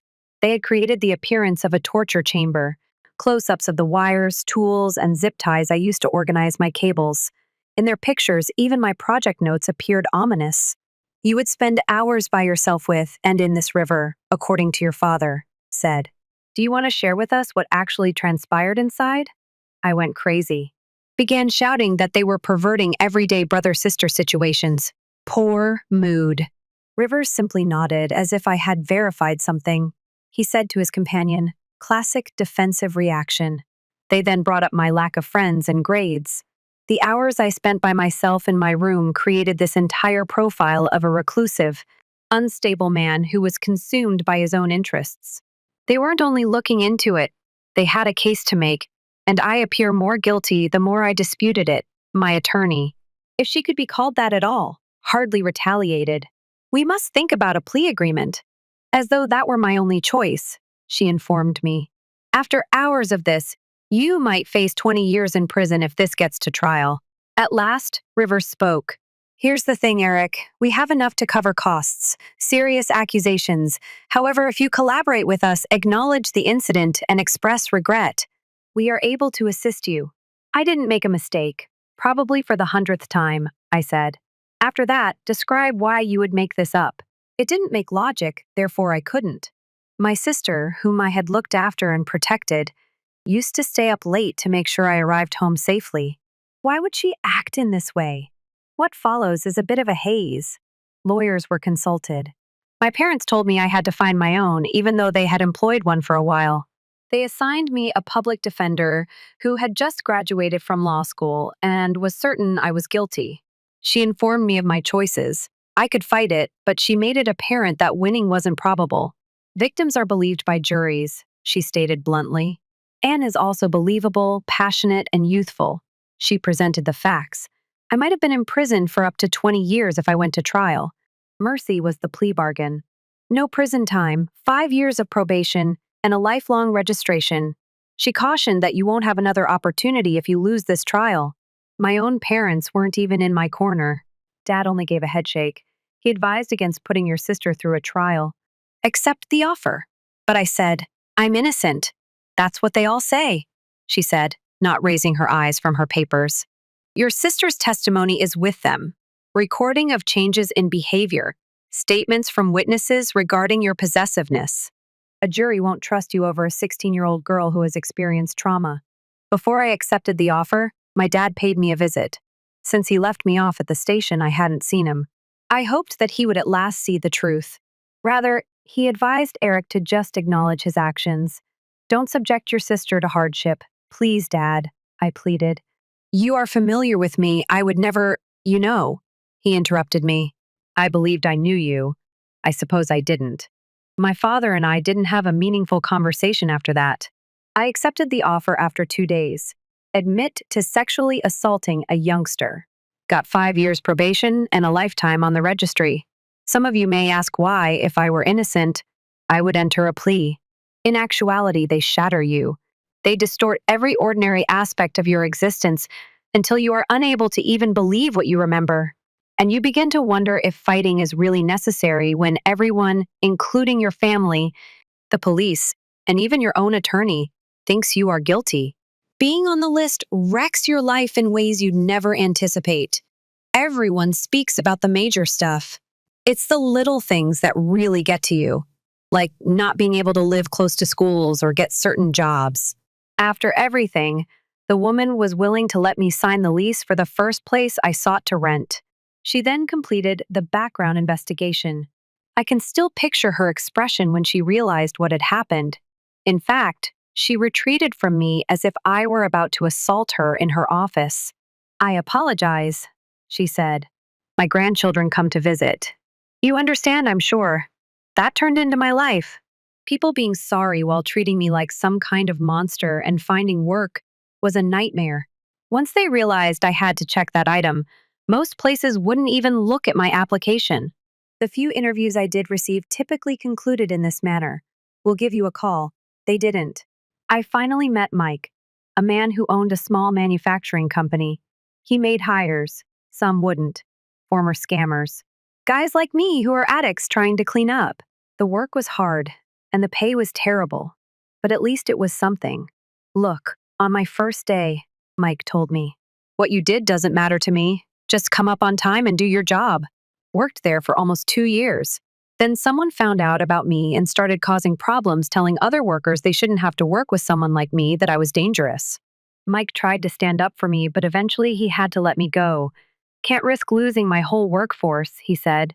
He at least paid me a respectable severance. I immediately lost my apartment. Ended up spending some time living in my car. Planet Fitness membership became my best buddy. $10 a month for a place to shower and use. The bathroom would park in 24-hour Walmart. Lots to sleep.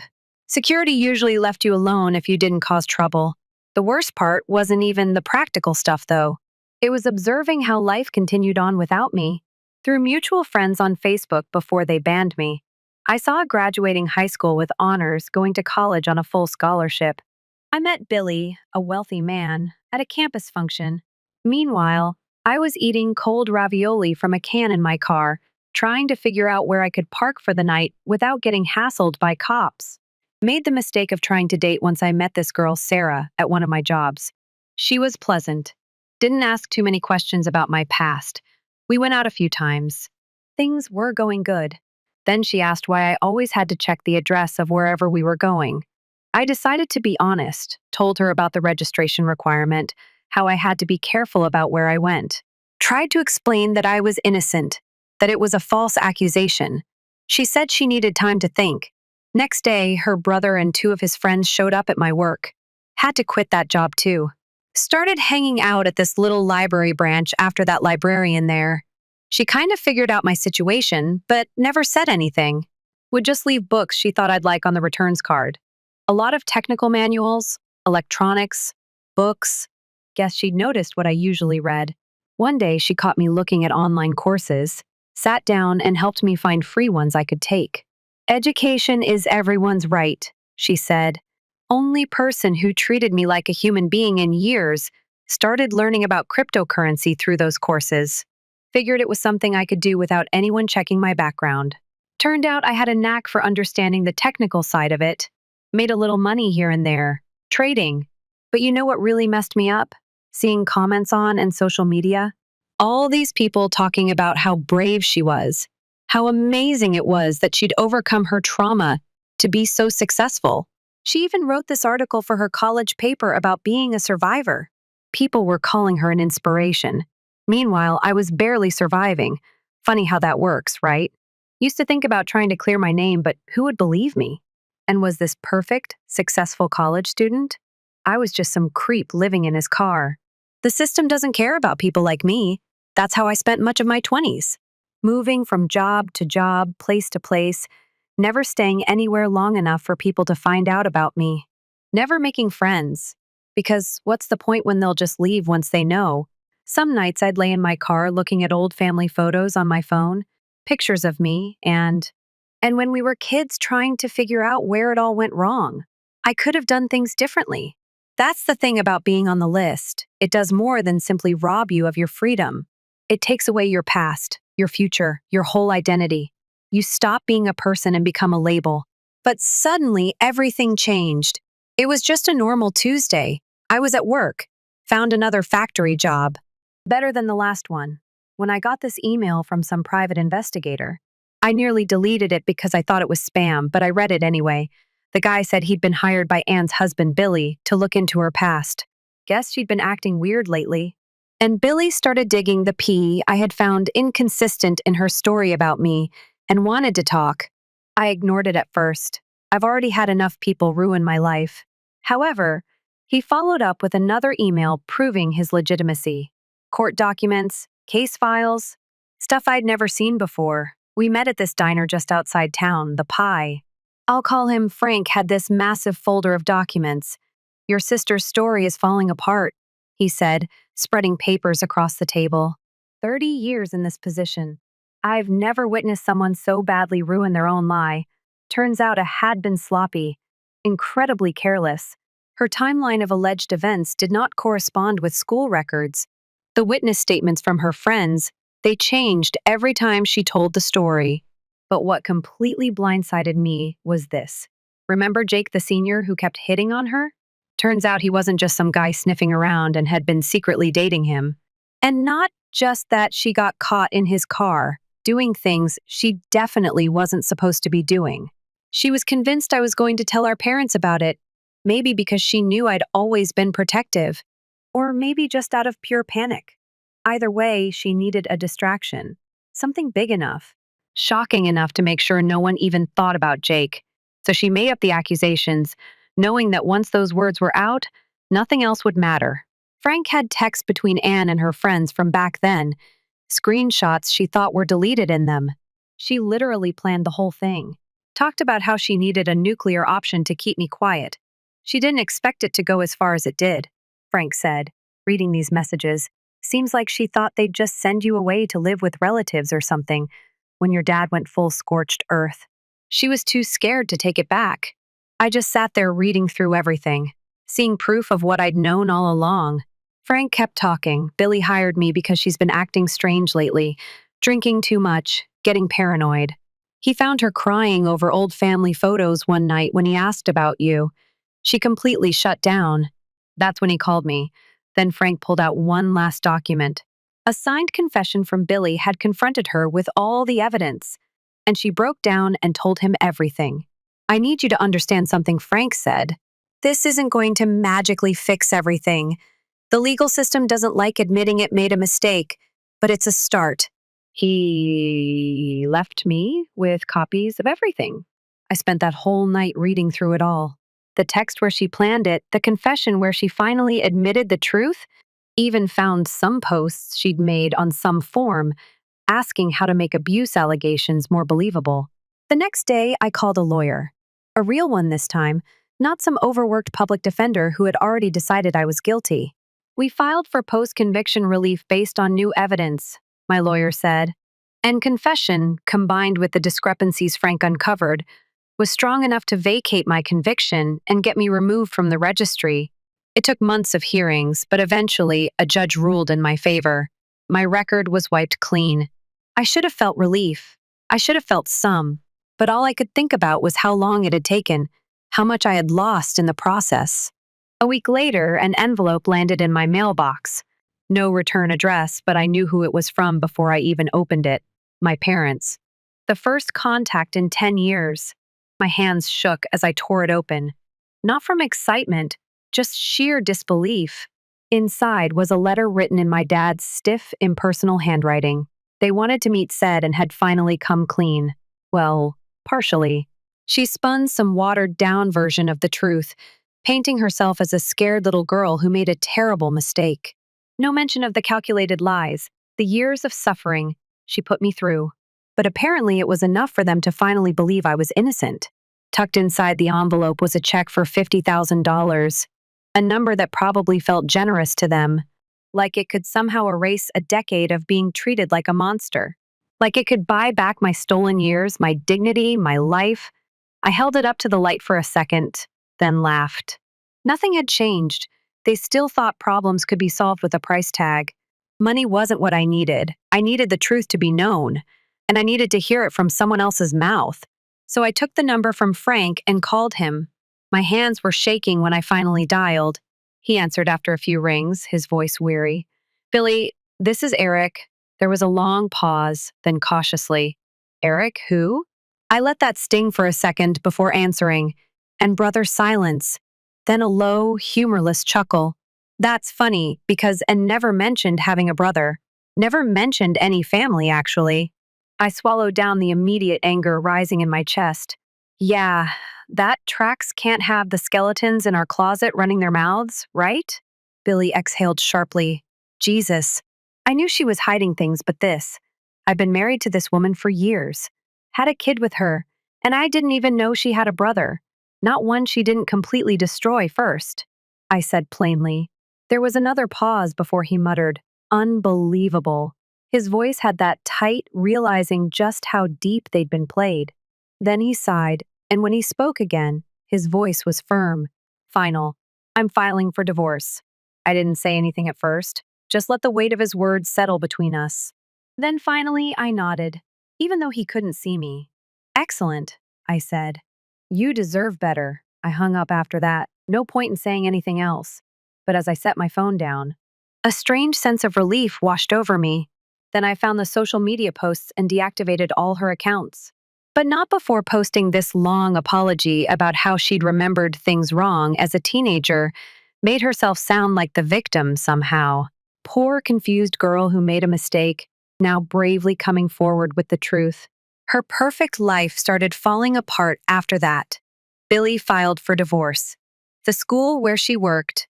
Yeah, she became a teacher. Imagine that, asked her to resign. Turns out they don't like having teachers who've admitted to making false abuse allegations. Found out later that Billy got full custody of their kid, used Anne's confession to prove she was unstable. She tried to fight it, but Frank's investigation had uncovered other lies too. Lots of them. The real truth. She'd been lying about everything for years. Not just about me, made up stories about other people too. Had this whole pattern of accusing guys of stuff when things didn't go her way? Some people asked why she finally confessed. According to Frank, my parents had started noticing things and had been acting erratic for months, disappearing for hours without explanation, having sudden outbursts over nothing, drinking too much at family gatherings. But the final straw came when she slipped up. That was during a heated argument with my mom. She blurted something out. Something about how Eric wouldn't have suffered if Dad hadn't overreacted. My mom froze, pressed her for details and tried to backtrack, but it was too late. The doubt had already been planted. My dad, ever the controlling figure, started digging. He reached out to people from Anne's past, even called her old high school friends. And just like that, the cracks in her story started showing. By the time Billy hired Frank and was already spiraling, trying to patch together a lie that was quickly falling apart. So when Billy confronted her with the evidence, the texts, the inconsistencies, the proof she thought was long buried, she broke. And that's when my phone rang. It was my mother. Her voice was shaky, like she had been crying for hours. Eric, please. We must speak. I almost hung up right then. But something in her tone kept me on the line. She started rambling about Anne, about how she had finally told them her side of things, how she admitted she had made some mistakes, but that she had been young, scared, confused. She's not the same person anymore, my mother insisted. She's broken Eric. She cries every day. She knows she ruined your life and she can barely live with herself. Then they actually asked, can't you just forgive her? That made my blood boil. Forgive? If she had borrowed my car and crashed it, as if she had stolen some money from me, as if she hadn't stripped away my entire life, left me in ruins while she got to move on and play the victim for years. You don't comprehend, my mom continued. She's suffering now too. That was the moment I decided to meet them. Not for closure, not to rebuild some broken family bond. I wanted them to know exactly what they did to me. All right, I said, let's meet. But I already knew how it was going to end. We met at this restaurant halfway between our cities. Mom started crying as soon as she saw me. Dad just sat there looking old and broken. I guess having your golden child turn out to be a liar does that to you? Mom tried to hug me. I stepped back. Let's just sit down, I said. They had this whole speech prepared about how sorry they were, how they should have believed me, how they wanted to rebuild our family. Dad even pulled out his checkbook again. Like throwing money at it would fix everything. Put that away. I told him I didn't come here for your money. Mom kept saying stuff like we were just trying to protect your sister. And we did what we thought was right at the time, making excuses like always. I let them talk themselves out. Then I pulled out the folder Frank gave me, started reading Anne's texts out loud, the ones where she planned the whole thing. Watched their faces as they realized just how badly their precious daughter had played them. She was scared. Mom tried to defend her. She was just a child. I was barely an adult, I said. Where was my protection? Where was my benefit of the doubt? Dad tried next, son. We are aware of our error. We want to make it right. Make it right. I chuckled. You want to make it right? Can you give me back my 20s? Can you undo the registry? The jobs I lost. The people who treated me like garbage. They just sat there, finally running out of excuses.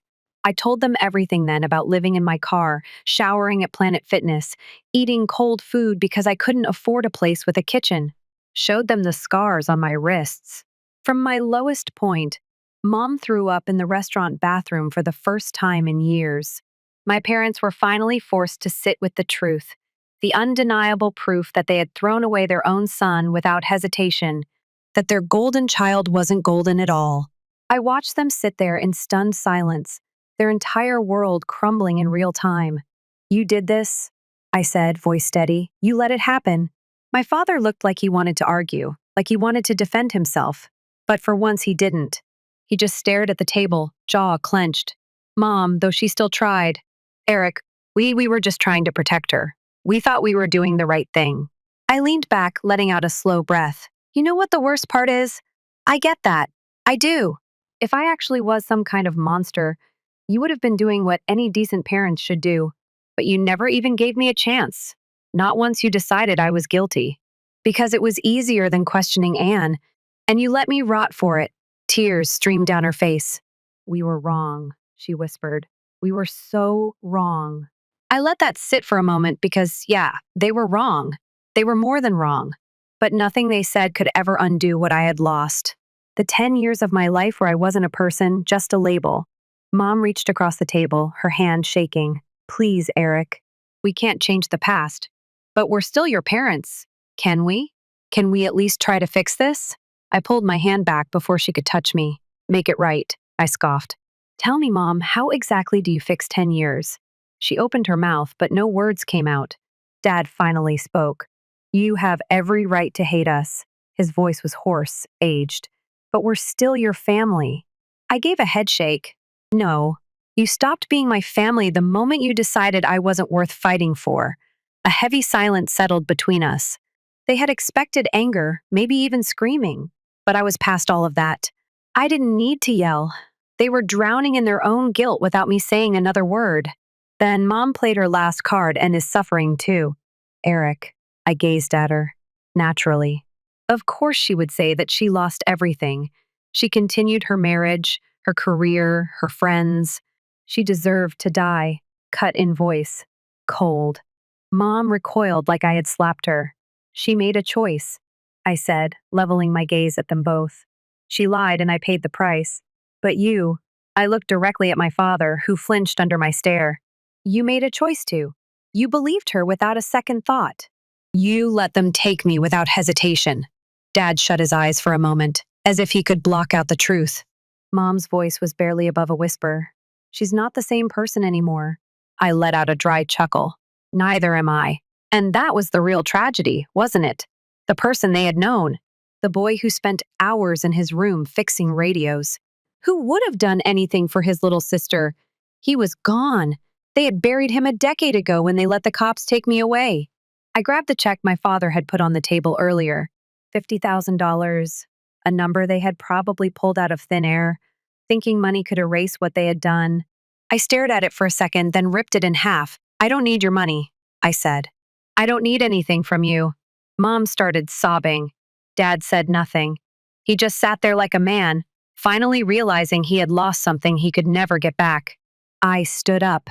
You made your choice, I said quietly. Now you get to live with it. I walked out without looking back. I didn't feel anything when I left that restaurant. No rush of victory. No weight off my shoulders. Just nothing. And maybe that was the real Chloe. A few weeks later, I got a letter in the mail. No return address, but I knew who it was from before I even opened it. It was from Anne. I stared at the envelope for a long time before finally opening it. The letter inside was short. I don't expect you to forgive me. I just wanted to say I'm sorry. That was it. No excuses, no explanation. Just that I held it for a moment, then set it down. And I never wrote back. And yeah, life didn't magically become perfect after that. The damage had been done, and I would always carry the scars of those 10 years. But I was finally free, really free. With my record expunged, I could finally live without the weight of my past hanging over me. I moved to a new city, started fresh, built up my electronics repair business from the ground up, and I never looked back. And my parents, all of it, they became ghosts of a life I had left behind. Maybe one day I'd think about them and feel some. But for now, I was finally living my life on my own terms. And it was sufficient. Story 4. Surrounded by flowing streams and rolling hills in the midst of a wonderful town. I was reared in a setting far different from the glitz and glamour of the metropolis. Our small old house was a world in itself, with its creaking wooden floors and windows facing out over vast fields. My tale started here, in the warmth and simplicity of familial love. My parents were intelligent and kind even if they weren't wealthy. In addition to building furniture, my father, a local carpenter, used his gentle yet roughened hands from years of work to teach me the value of perseverance and humility. As a school teacher, my mother filled our home with books and stories, producing stories that nurtured my imaginations and sparked my imagination. It was a leisurely, modest life in our little community. The neighbors welcomed one another with a feeling of familiarity and camaraderie. Events were the highlights of our social schedule. I adored this life, taking pleasure in life's little pleasures. The sound of birdsong at dawn, the rustle of leaves beneath feet, and the crisp smell of the land after rain. I met Mark for the first time in the neighborhood library. I had never met anyone like him. A city visitor with a refined appearance but a humble personality. His family's wealth and influence went far beyond the city's skyscrapers, and they were well known in the business world. But with his easy grin and genuine interest in my ordinary tales, Mark was a pleasant diversion from that atmosphere. Like two universes carefully circling each other, our first exchanges were hesitant. He remarked about the fast-paced, endless opportunities, and spectacular lights of city living. I talked about my town, the yearly harvest celebration, the tranquil strolls down the stream, and the tight-knit community. We would regularly meet together at the old park bench by the lake in those early days. We talked for several hours. The lake's serene waters, which mirror the shifting colors of the sky, bore witness to our developing relationship, an invisible thread tying our disparate worlds together. I had never before noticed the vulnerability in Anna Mark's voice when he spoke to me one evening. I've always been surrounded by people who care more about money and status. However, I discovered a piece with you that I was unaware of. You have shown me a unique, authentic, and affectionate way of life. His words deeply touched me. Mark, who we are is not defined by where we came from. What matters is who we are as a team. You've given me a fresh view on life, enabling me to experience images that I otherwise would not have. As we became closer, Mark told me more about his mother, a sophisticated but demanding woman, and his family in general. He talked kindly of her, but in his statements, there was a deeper fear. She feels that I ought to be with anyone she chooses. Her response is the only thing that worries me. To us, well, as I reached out and clasped his hand in mine, I sensed the slight shudder. I assured him we will deal with that jointly. In love, origins and expectations are irrelevant. It's about two people who choose to be together despite everything. Mark's proposal day was as simple as our relationship. just a heartfelt pledge of a life together, without any grandiose displays. I looked into his love-filled, hopeful eyes and knew that this was just the beginning. The night I was meant to meet Mark's family, I was anxious. The majesty of their estate loomed large as we approached, a stark reminder of the worlds Mark and I came from. Mark took my hand and gave me a reassuring gaze. Just be yourself, Anna. You simply must be that. I tried to calm the growing anxiousness with a feeble grin. All I can hope is that your mother doesn't think I'm out of place. Mark sighed, his eyes with a hint of concern. Mom is a bit excessive. Just bear in mind that I'm with you here. We entered the opulent dining area. Marian, Mark's mother, a statuesque, austere woman, greeted us. I noticed a brief flicker of contempt that crossed her features. This young woman is the object of my child's affection. An interesting choice, Mark. It was a spectacular meal. I couldn't even identify the dishes on the table. Mark's mother, ever the kind hostess, gave me a dish with a cheeky smile. I suppose these dishes are a bit too upscale for you, Anna. We can get something simpler if you like. Despite feeling ashamed, I was able to decline gently. Thank you, but no. I'm open to trying anything new. As the evening wore on, she made more pointed comments. She examined my attire. I had assumed it was a simple but well-kept suit. Does it constitute proper evening dress in your community? It might be challenging to find fashionable apparel on a limited budget. Mark tried to shift the conversation, but his mother insisted. Anna, tell me about the occupations your parents have. I remarked. Learning about different backgrounds is always fascinating, realizing how much her critique affected me. My father is a carpenter and my mother teaches. How endearing. She responded in a condescending tone of voice. Dedicated people, no doubt. They were unable to provide you much of a financial edge, though, I suppose. She ridiculed my small-town upbringing, my parents' menial occupations, and even my salary, which she had somehow found out about. Despite their courtesy, each statement was piercing enough to penetrate. Mark was obviously uncomfortable, and she continued to laugh at his efforts to keep me safe. Daniel, Mark's father, drew me aside as we were leaving, smiling warmly. Anna, you looked after yourself well. Avoid letting her impact you. She will come in the car. Mark expressed his heartfelt regret. I'm very sorry, Anna. I didn't anticipate her being so harsh. My voice was a combination of hurt and resolution as I let out a breath. No worries, Mark. What matters is that I love you, even though I knew it wouldn't be easy. As I lay in bed that night, I was still hurt by his mother's comments. But behind the sorrow, a resolve was developing. This was more than just a matter of fitting in. I was ready to face it head on, since it was a test of my strength and our love. As the wedding day approached, there was a sense of excitement and, unfortunately, growing worry. Marian, who had offered to oversee the arrangements, seemed to enjoy nothing more than slandering my choices and ideas whenever possible. One day, Mark and his mother were discussing the wedding plans when the topic of the bridal dress came up. I felt that my choice of dress, which was elegant but understated, reflected who I am.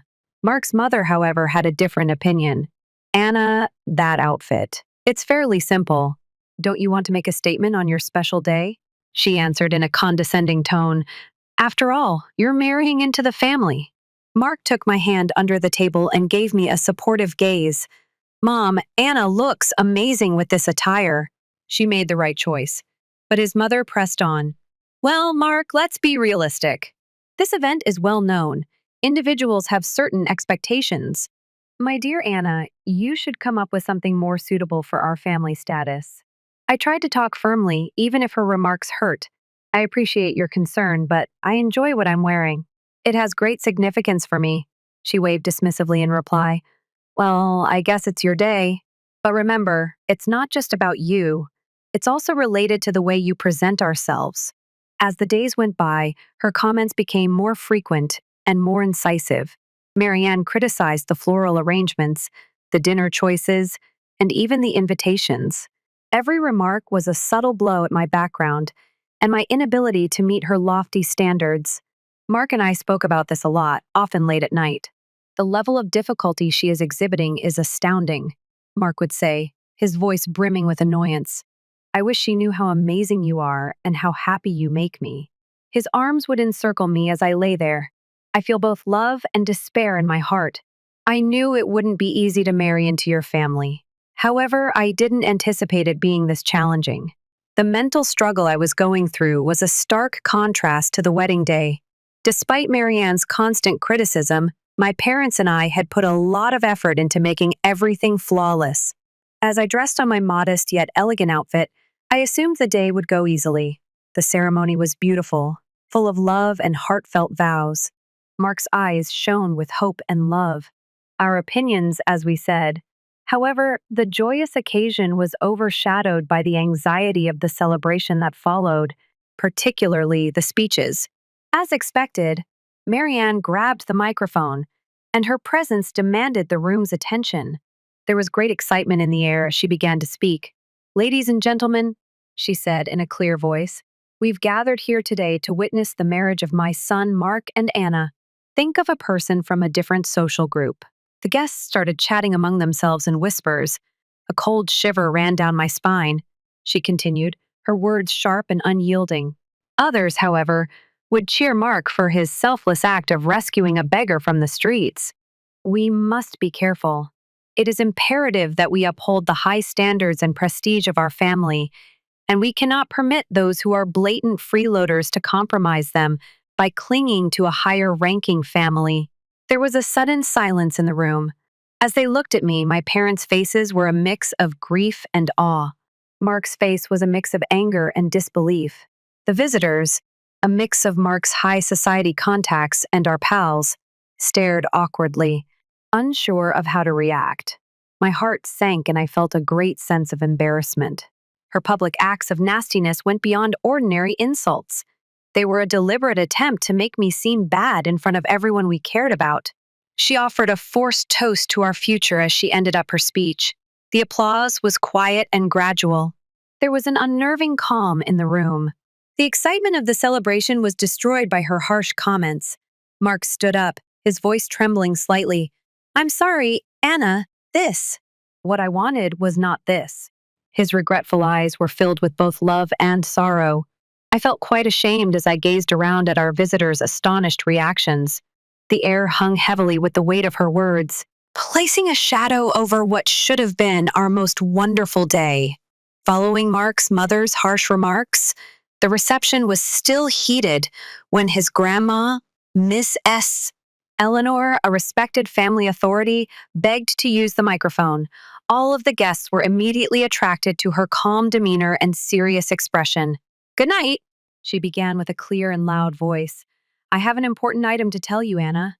Today, you have been the target of unjustified criticism. Nobody deserves to be criticized, especially on their wedding day." I looked up in disbelief, and Mark, standing next to me, seemed just as astonished. Mrs. Eleanor then looked at Marianne. "We seem to have forgotten our past and our roots. Before you were the lady of the house, you were a maid working under this same roof? And I want to remind everyone here, but especially you, of that. This is where you met your hubby." It was quiet in the room. Mark's mother's cheeks turned a little pale, and her eyes widened in shock and embarrassment. Mrs. Eleanor continued in an unyielding manner. "Therefore, it is not only ludicrous, but also very hypocritical for a former maid to stand here and insult someone for their poor background and means."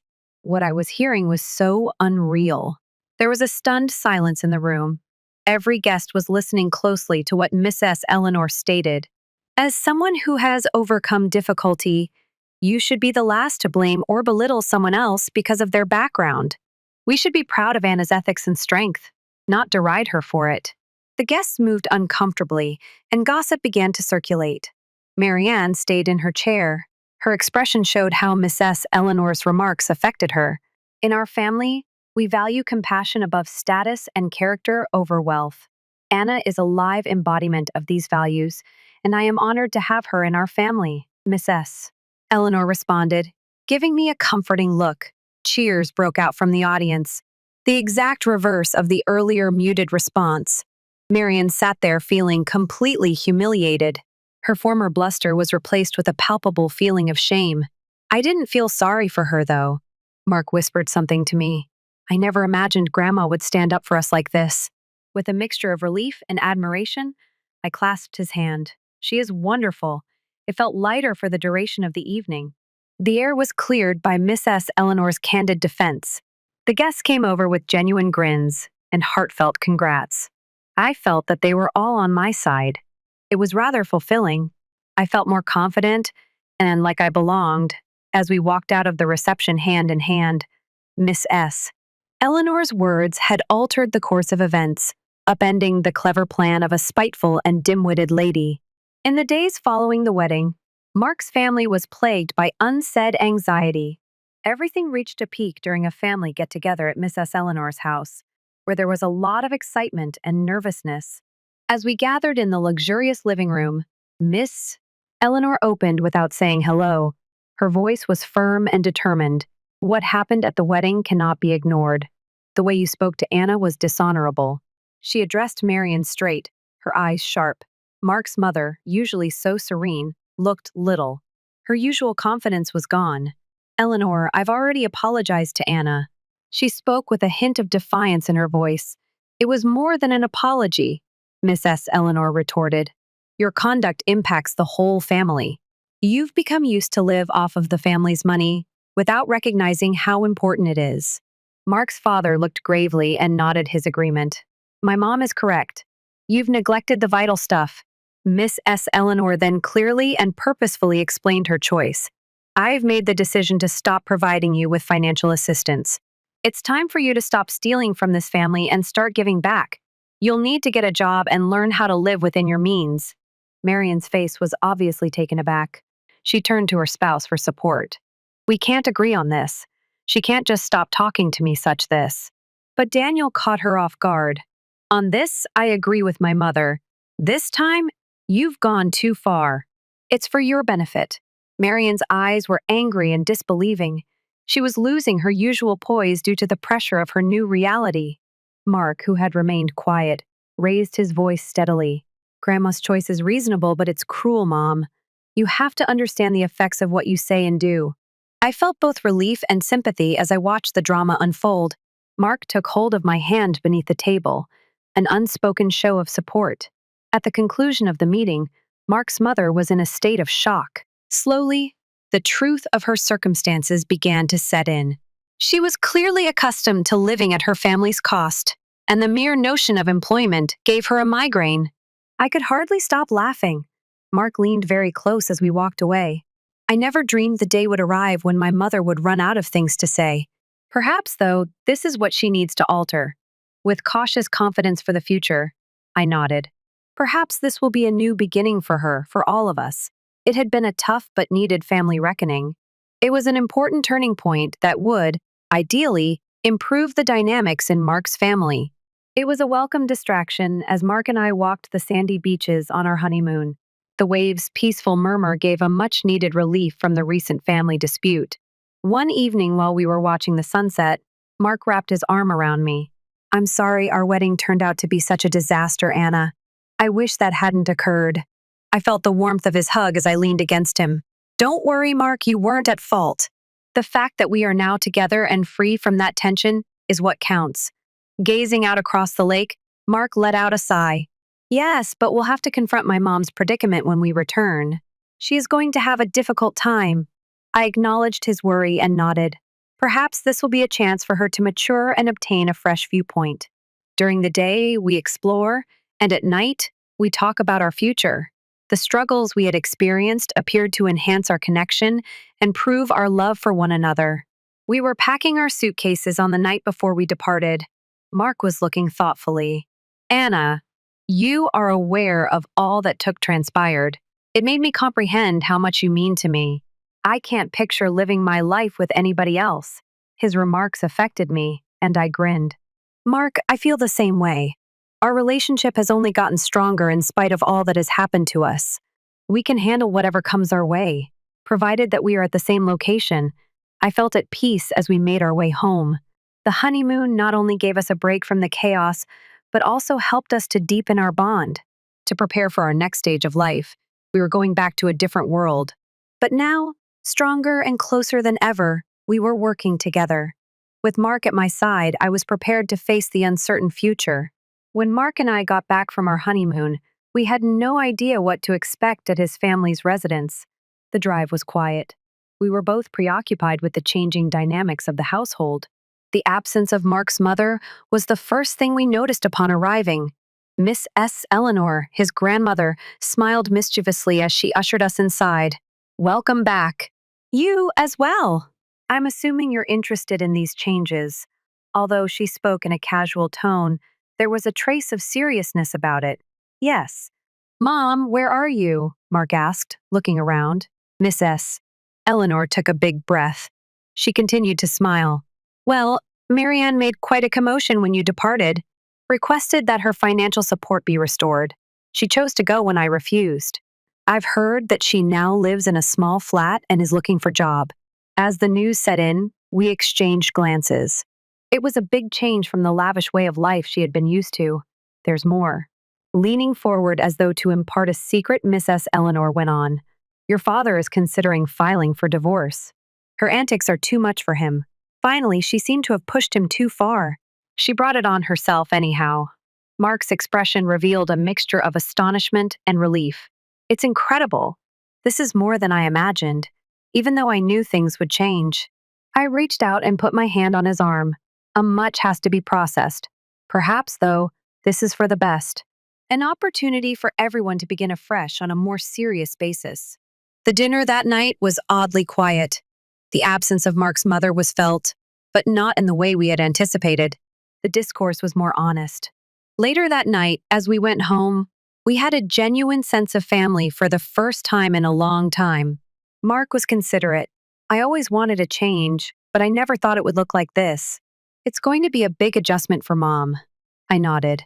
Although it's a difficult circumstance, perhaps it's a necessary stage in her development. Additionally, to find your dad some peace. We both thought about the new reality throughout the contemplative drive home. We were on our way home. The honeymoon we were leaving behind was not the same as the one we were returning to. In many respects, it was an optimistic concept, but it was also disturbing. Change, however unpleasant at times, was frequently the way to something greater, and we were ready